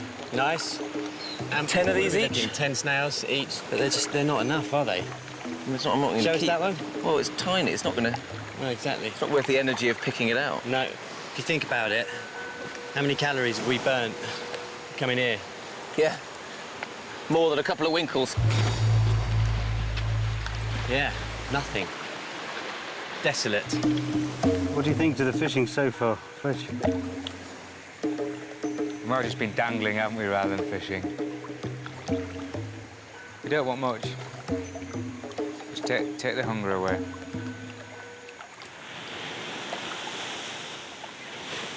It's absolutely beautiful here, but the beauty's taken away when you're trying to find food. And it's harder than I thought. The fucking pelicans seem to be eating more than I do. Leakage engineer Craig has been scouring the shoreline for food since dawn. Good find by Taffy. Proud of myself now. Let's go eat, boys. Gentlemen, I present to you breakfast. Right. Craig hopes the group of fish he found can make a tasty lunch for the men. Still wet. It's not been dead long, but you can see it's dried up quite a bit. And... Not bad. It smells rank. Not a chance I'm eating that. I mean, nah. Sorry, mate. Let's keep that well out of camp. Yeah, well out of camp, Somebody mate. wanna- It stinks. That's minging. I think I'm hallucinating. I'm so hungry.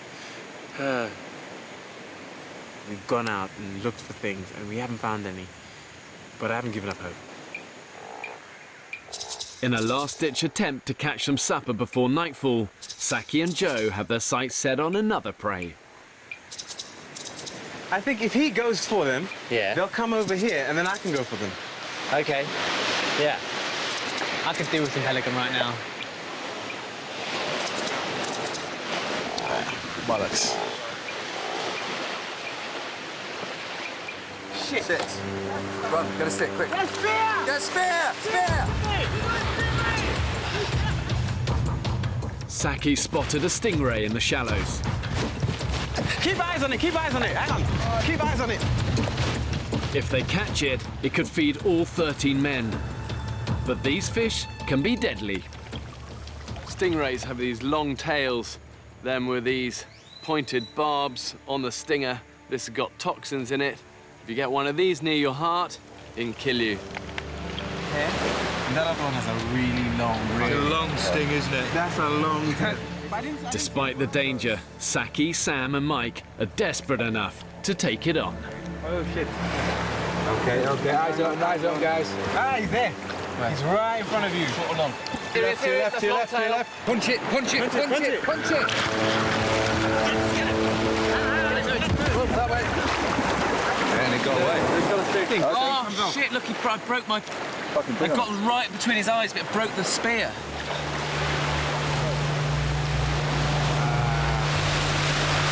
Bollocks. That would have fed everyone, wouldn't it? Yeah. This is your dinner right here. But Jesus. Having risked their lives chasing the stingray, the only reward for the hunters is a couple of snails each.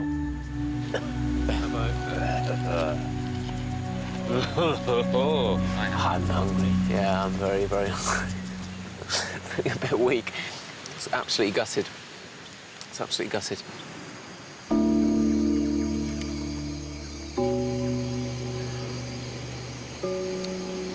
We just don't know what else to do, really, because we can't find any bloody food. I think part of the problem is no one can really tell everybody what the right thing to do is, because I don't think anybody really knows what that is.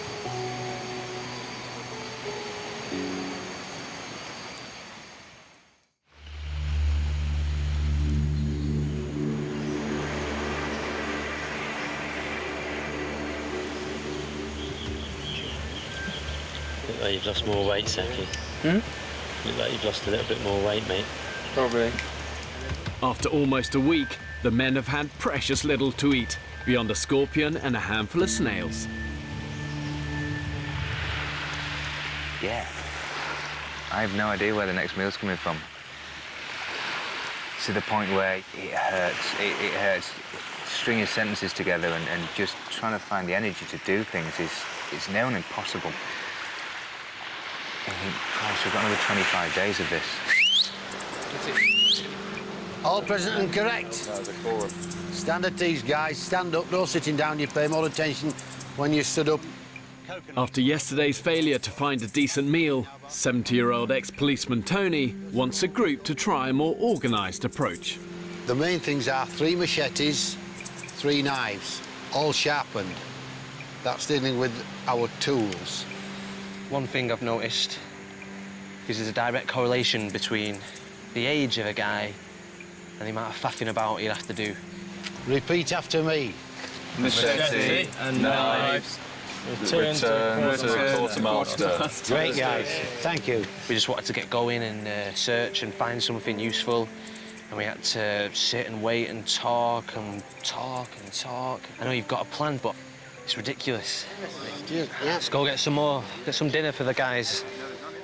Yesterday, the men found little food close to their camp, so now they're planning to search further afield. Reporting for duty, Grandpa Tony. Carry on, Craig. Hup. The island has 8 kilometres of coast with 5 beaches. Today, the men are going to explore the shoreline to the north and south of their camp. But they'll have to keep their wits about them. They're sharing the island with some dangerous foes. The Cayman crocodile is the ultimate prehistoric predator.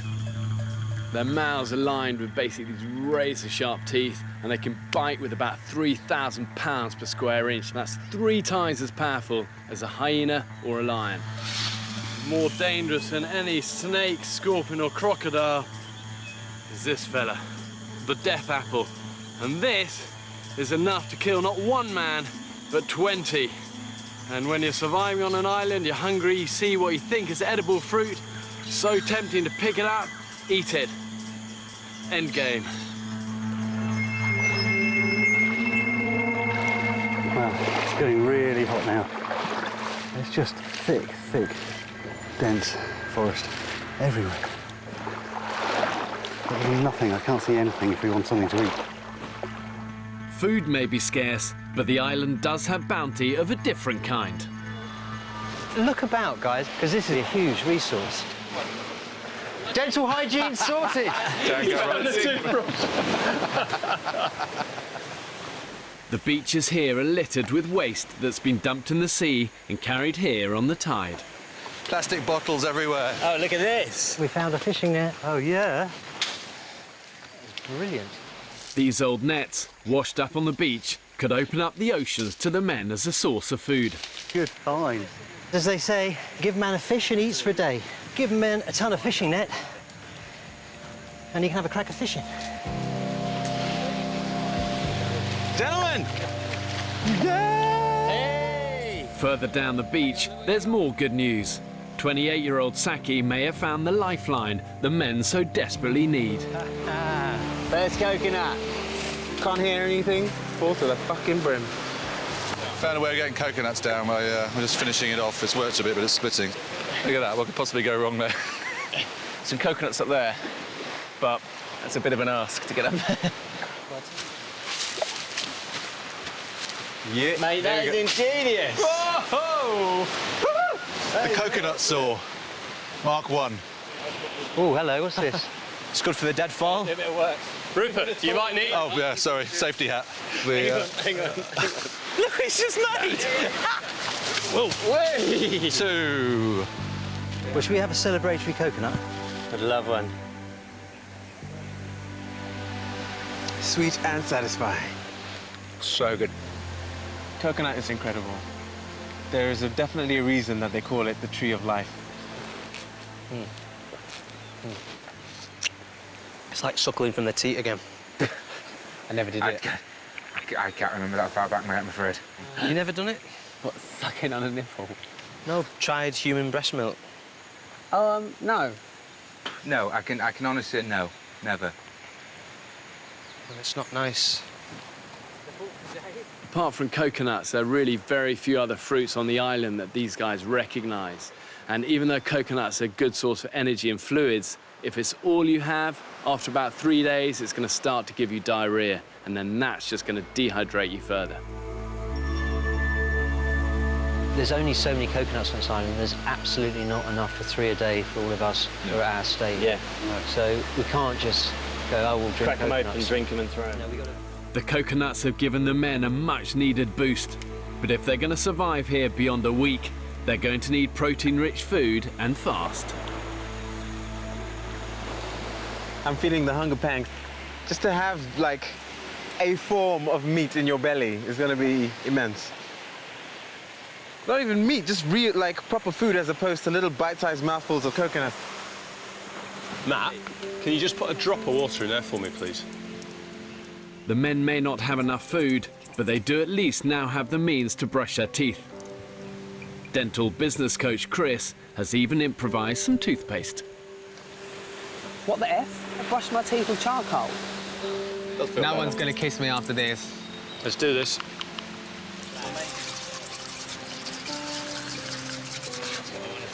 Oh my God. Mate, it tastes like egg. I feel so much better already. Give us a smile, Dino. Oh, Big honey. grin. Hello. No, honey, this is horrible. The men's goal for the afternoon is to put to use their newly found fishing nets. Can you see how I'm threading it through? Supervised by keen fisherman Mike. And then what we're going to do is tie floats to here. I'm desperately want to catch your food. Yeah. Desperately. You know, I'm running on empty and it's hurting now. Yeah. Yeah. So, but I think I've just a few big fish. Yeah. Oh, mate, Yeah, it'd be just awesome for everybody. Good luck. This 30-foot net is the best hope the men have had so far to catch themselves a vital protein-rich meal. Yeah, keep this one up. Drop the bottom one. That's it. Head sideways now. Yeah, you just keep, that needs to be dragging on the bottom as much as possible.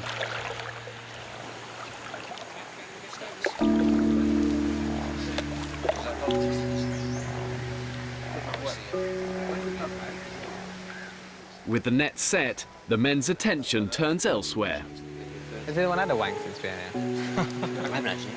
No energy, no time. No time. The last thing on my mind. There's always time for a wank. Yeah. What are you doing? Maybe. Actually, it crossed my mind on the second. Really? Maybe in the rocks a couple of days ago. A rock wank. Rock wank. Quite nice, actually. Sitting in the bay, watching Go in the tree and watching like, fish. You did this. Huh? You did this, Yeah, didn't you? damn right I did. Mate, I've got a sex drive of a fucking You animal. actually had a wank. Yeah, I've had a wank. What, around on them rocks? Over there. No, where I had a shit. Only once. Most probably where you had Where I had a shit. Most probably where you both had the shit. I was just banging one out. Remind me not to go around there again.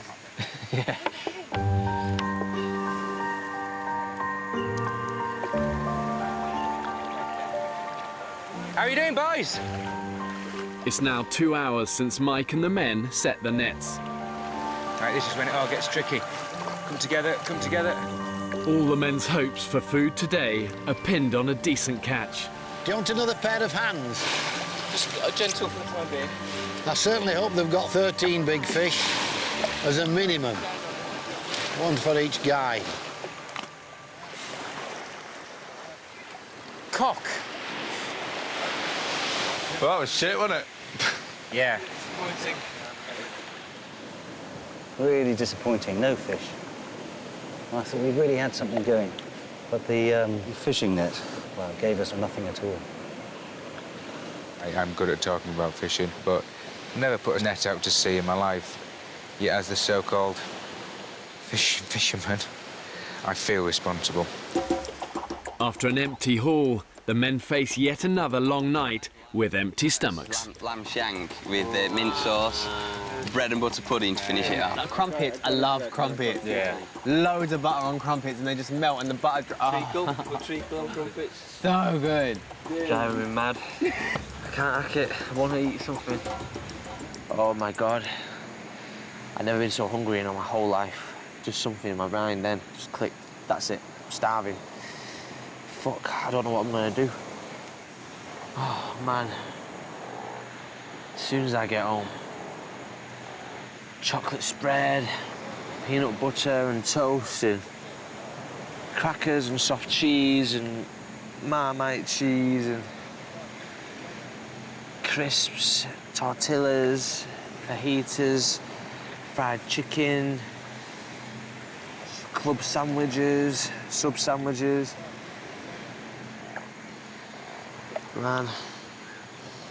Oh, fuck.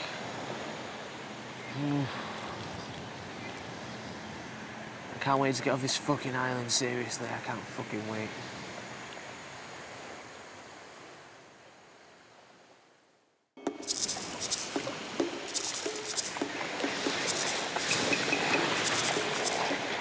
I'm gonna get one of those bastards. It takes me all fucking month. Look at him. We've got a rock we can chuck at him. After a few days with barely anything to eat, the men are now getting desperate. Give me a stone, I'm gonna chuck at him. No, I'm gonna kill one. Dean, wait. Be stealthy.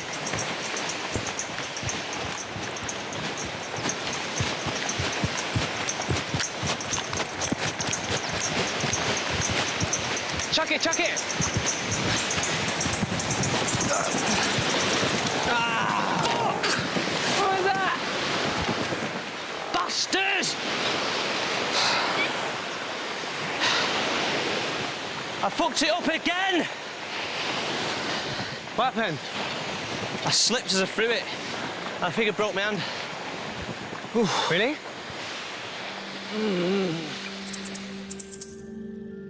21-year-old Ryan lives in Stockport with his mum and sister. Going to the island will be the first time I've lived anywhere else other than Stockport. I'm excited to see a different type of life, and I think it could make a man of me. I did walk really far once with no shoes on, and that was very challenging. I'll be honest, I punched the sand. Oh, no. It was a lot harder than I was expecting. Oh, no. And do that, it looks like it's down here, doesn't it? Dr. Sam confirms Ryan's suspicions of a broken knuckle. So this is called a boxer's fracture. Don't punch the sand again. Yeah. It hurts there, I'm just so annoyed with myself, because... Were you annoyed with the sand as well? I was annoyed with myself. So you punched the sand? Yeah. Well, I don't want to punch myself in a survival situation. No, no idea. That's the last thing you want to do. After a broken hand and another missed meal, I just want food. The consequences of the men's failures are becoming more and more apparent. Some of the lads just seem to be wasting away in front of me. I don't know if other people are noticing it. And I'm not going to mention any names. Some of the lads that don't have much to lose, they're getting really thin.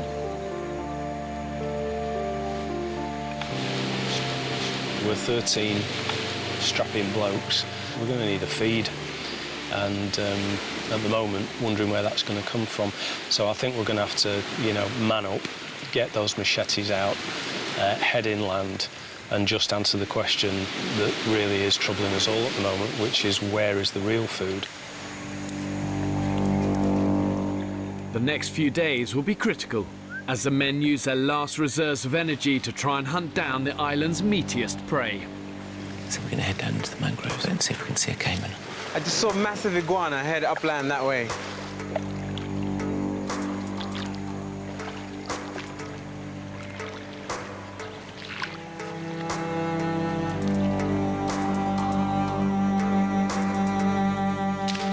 Mate, I'm up for whatever it takes to find this food. Oh, I know. This is our first night excursion. We're into new territory. There's some funky noises happening tonight. Caymans? You can see some? No, but I'm sure we will. Oh, where are they? These look like limes. There's more. Right, fingers crossed for a good old harvest of fish. Feeling just shite. Failure after failure. Blimey, you guys look knackered. No Cayman? No. With nothing to show for days of energy-sapping hunting, the men are on the brink. Food is a lot scarcer than we had anticipated. That's going to slightly test our spirits, but then we always knew it wasn't going to be holiday. You know, we're not asking for the moon on a stick, we're just asking for a fish each, or half a fish each. You know, that's all we need. It's been bloody tough for me. It's been really hard. No energy whatsoever. Even entered my mind about leaving the island. So far, every attempt the men have made to catch fish with their nets has ended in failure. Think our luck's changed? Today? Yeah. Time will tell, mate. I know in about 10 minutes, but desperately hope so, mate. This time, to improve their chances of a catch, they've left the nets out all night. Wow. Did he get away, lads? Oh, that's a big one. Yeah, we've got a net full, mate. You're joking. Pull him out, pull him out. Look at that. Oh, wow. Woo! Look at these bad boys! Fish! Team Gill net. They are Shit.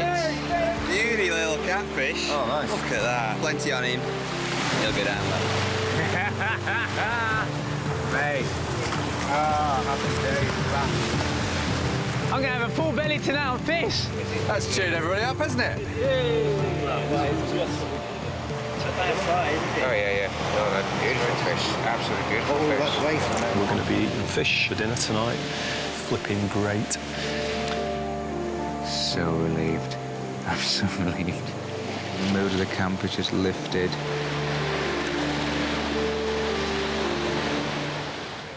Two of the group's youngest members, Dean and Ryan, are given the honours of gutting the fish.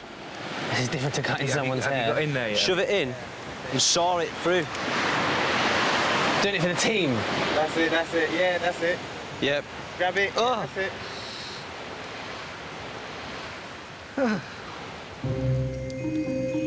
We've salted it. A little bit of lemon juice on it, nice salted lemon juice on there. We're going to wrap them up. As the men eagerly await their fish supper, thoughts turn to home. I'm craving titties, man. Miss them so much. I like little small titties. Short, sometimes elfin-like, and quite androgynous. Just tiny tits. I worry about you even more. Are you sure you're not in the closet? I like petite girls with big boobs. I like big bush. What? Oh, no. Great big 80s bush. Oh, retro. Not going down the legs, but shy of that, as big as possible. I think it's nice to know that you're having sex with a mammal, that's all. Like, it's not an adult mammal. Anyway, I should be careful what I'm saying, how I like hairy minges. After days of desperation and hunger, the men can finally eat.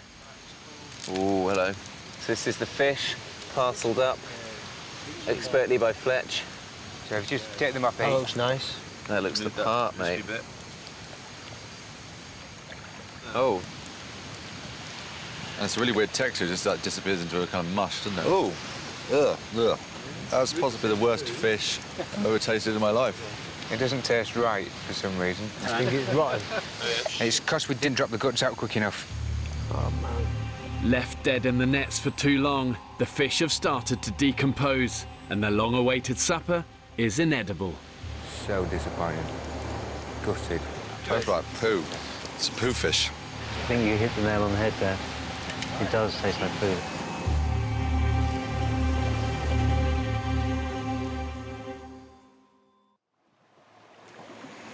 This place looks like paradise. It's actually a bitch.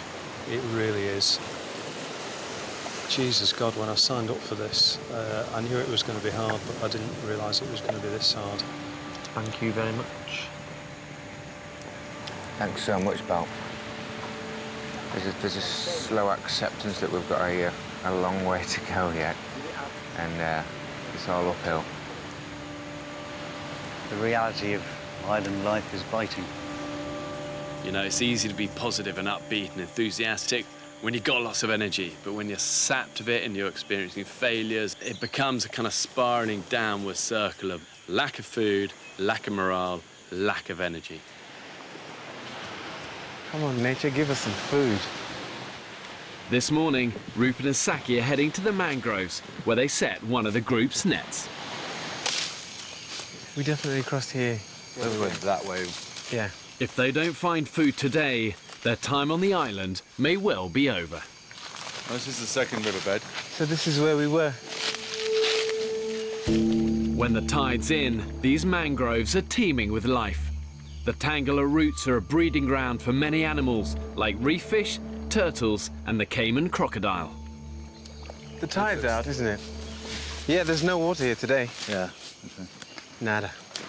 I wouldn't call it riddled with fish. All right, let's get the net out. Right down in. Something happened here last night. Something fucked the net. That is snapped, yeah. This is so fucking Caymanville. This is where a Cayman has a serious advantage to just skitter across the top.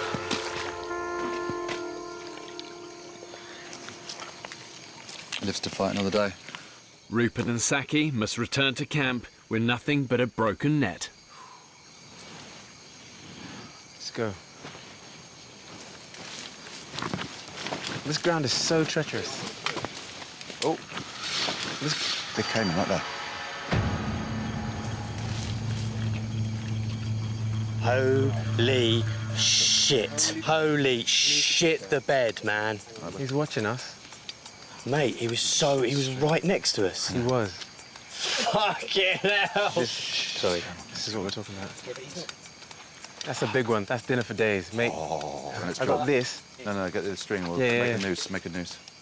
A few days ago, Saki and Rupert couldn't have imagined they'd be confronting one of nature's most fearsome predators. And I'm gonna take that motherfucker down. Armed with just a piece of string. Hello, mate. You're going in my belly tonight. We need to hurry because he's gonna start warming up. Yeah. No. Don't worry. I'm doing this one as quick as I can. That's it. Mate, he's growling. Yeah, he knows. You just get it on both of them and think slowly. If you can get it on when it's closed. That's it. Oh, no, get both. Get both closed. It's all right, you've got him. Got him. Got him. Well done. You got him. He's 5 feet almost. I hope the cord holds because he's looking at me in a way that is not, let's be buddies. These Cayman crocodiles then grow to up to about 15 foot in length, but even small ones, they're just a bag of powerhouse and muscle. And what they do, if they get hold of you, their instinct is immediately to roll. They call it a death roll. And if it's a small one, it will literally rip chunks of flesh out of you. And if it's a big one, take whole limbs off in that roll. All right, we've got it. Jesus Christ. Oh my God, he just ripped that, bro. See what that'll do to your leg. If that came was up him for a second and he just smashed that twig to bits. This guy pulls like a bitch. Yeah. Oh, he's death rolling now. He's death rolling, yeah. Come on, get him out. Stay. Get him out. Okay. Keep him there, keep him there. Stop. Yeah. That's good. All right, let me try and get the bottom drawer. Before being abandoned, the men only had 1 day's survival training, which included a basic technique for animal trapping. That's it. Yeah, you see, now we can't roll. Okay. Now drag him out into the open. Hold on, let me get a good grip. Let him roll, That's it. Well done. Let me get a grip. Drag him out into this open. Hang on, he's got his leg behind that tree. Perfect. Hang on. There we go. Into the shade, because then he can't... Yeah. Well done. All right. We've got him in the shade. Okay, you got him? cool. Do you want to take both? Yeah. He's going to watch you. Yeah, you've got him. Hang on. You've got him. You've got him, mate. You've got him. Hands over the eyes, over the jaw. Push it right. That's it. Just hold it together. That's it. That's it. And then loop it. You got him. Ah, yes, mate. You got him. That's what you call teamwork. Well done. Well, we've got to get him home still. Mate. Saki and Rupert will take the Cayman crocodile back to camp. where they'll decide who will kill it. I mean, I hate killing things, I really do, but... But we need to eat, mate. We are hungry. So there's a kind of bittersweet. There's an incredible elation of having jumped on the back of a Cayman, knocked it to the ground, and caught it, and the whole little hunt and all that stuff was just fucking exciting. But I also feel bad that we're gonna go and stick a knife in this guy's head and eat him, but it's the way of the world. I think he's lost the fight for now, but I know he's moving. Because we don't want to kill these things, but at the same time, we don't have anything. We have no food. We've got empty nets, as far as we know. And this will feed all of us. It takes you back to nature, being out here. You've got to eat, no matter what you think about. Slowly but surely, the inner savage is revealing itself. Guys, well done. Sorry, man. Because I was like... And this is the one time that I wish I had my phone with me to take a picture and be like, look at what we got! Yeah. Boom, look at that. Boom ting. This is nuts. This is absolutely fucking nuts.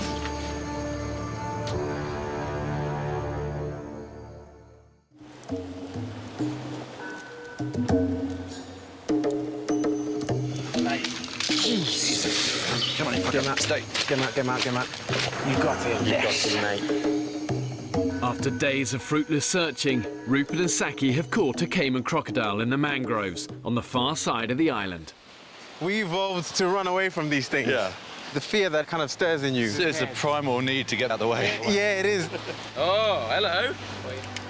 That is a fucking Cayman. Yeah, they're punching the air. Shut up. They've got a fucking Cayman. Shut up. Go on, let's go up to him. Here they come. They're running. Oh my God. Oh my days.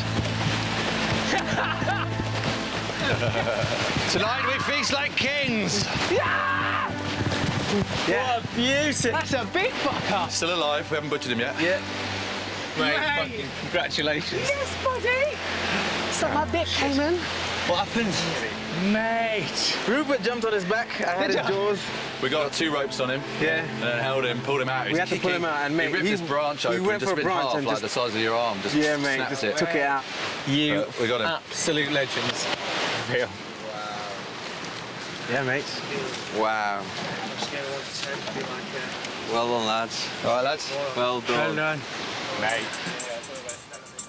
Back in camp, the hunters show their catch-off to the rest of the group. Cheers, gentlemen. Tonight we shall feast. That's boys. And maybe even breakfast as well. Look at the meat on that one. That's amazing, guys. Thank you, gentlemen. Yeah, thank you. Team effort. I'm sure we'll all get a gator when we're done. Good on you, Wes. Yeah, well done, fellas. I want to catch a crocodile. That's my main goal for the island, but probably not going to happen. No, you can't do it by yourself. No. No way, dude. We were both a little jittery. The thing is about it being strong is you're fighting for dinner. That's fighting for its life. Yeah. The men must now decide who's best suited to kill the croc. Dan knows what to do, I think, with that sort of stuff. Oh, yeah, but Dan said Joe should do it. Should kill it? Yeah. He said Joe should do it because Joe's like the animal expert. I want to be here when that happens. A beer? I want to be here when All that right. happens. I want to be a beer. They've nominated 23-year-old Joe, who's lived on a farm all his life. Have you butchered stuff before? Off the record. He wants to say yeah. That hurts. Yeah, he does. I've done a little bit in the past. Yeah, that's really hard. Joe, how do you feel about killing this animal? I'm nervous, to be honest. Yeah. Very worried. Mate, you don't have to do it if you don't want it. Oh, well. Yeah. Say, if you don't want to, I'll do it, mate. If there's any... If you have any issues, pal. So there's a spot. There. See the back of the skull? Yeah. So you got to get in there and just on the hilt and just jam it in straight into the brain. Put all your weight on him because he will kick. You ready? Yeah. That's it. That's it. You got him. You got him. Yeah, I think he's dead. He's dead, mate. He's dead. Stop. Yeah, he's gone. Yeah, he's gone. See. Quick and painless. Good job. Well done, pal. It'll twitch for approximately 2 hours. Right. After it's dead. That's just muscle tissue. Yeah, That's me and you. We all will. How are you with that, Ryan? You right? Was done very, very humane, yeah.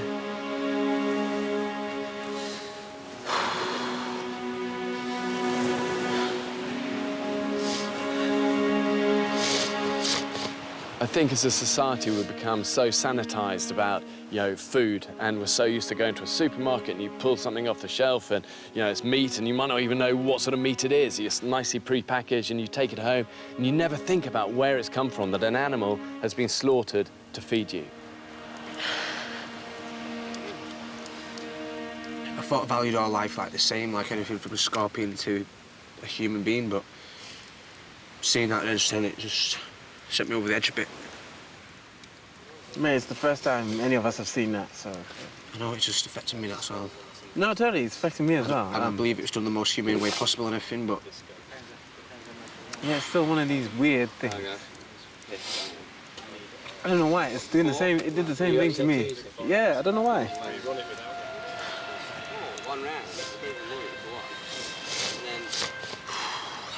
I even caught the damn thing, so I don't know why. I don't know. I feel sorry for the little bastard, you know what I mean? Yeah.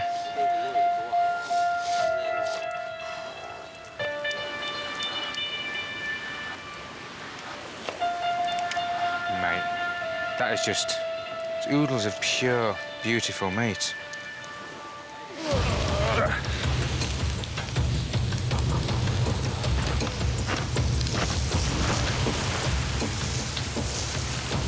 Jesus, look at that. Oh, it's just pure meat, mate. He's done us proud, that Cayman.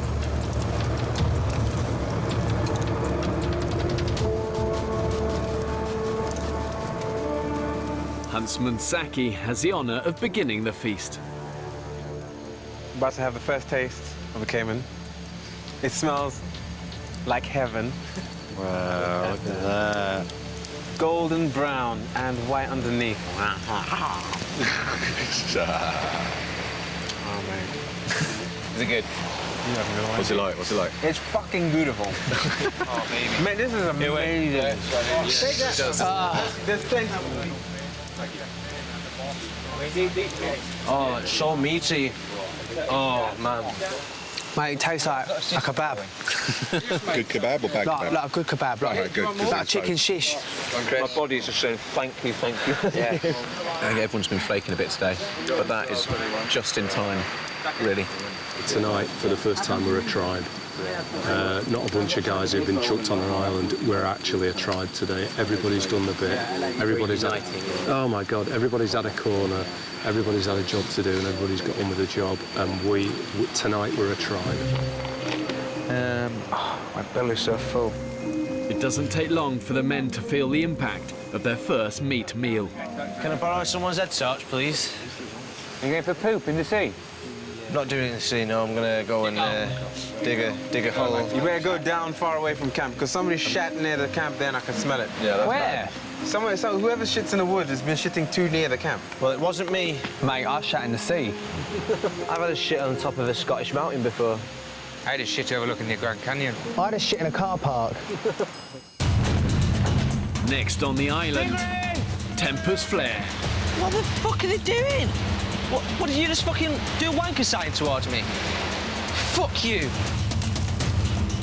If they don't start looking after each other, they haven't got a cat's chance of making it to the end of this month. We failed on the soft approach. And what are you proposing as a hard approach? To make the lad feel like a twat? We can't help him. So I suppose we've just got to say our sweet goodbyes. Ryan? Ryan!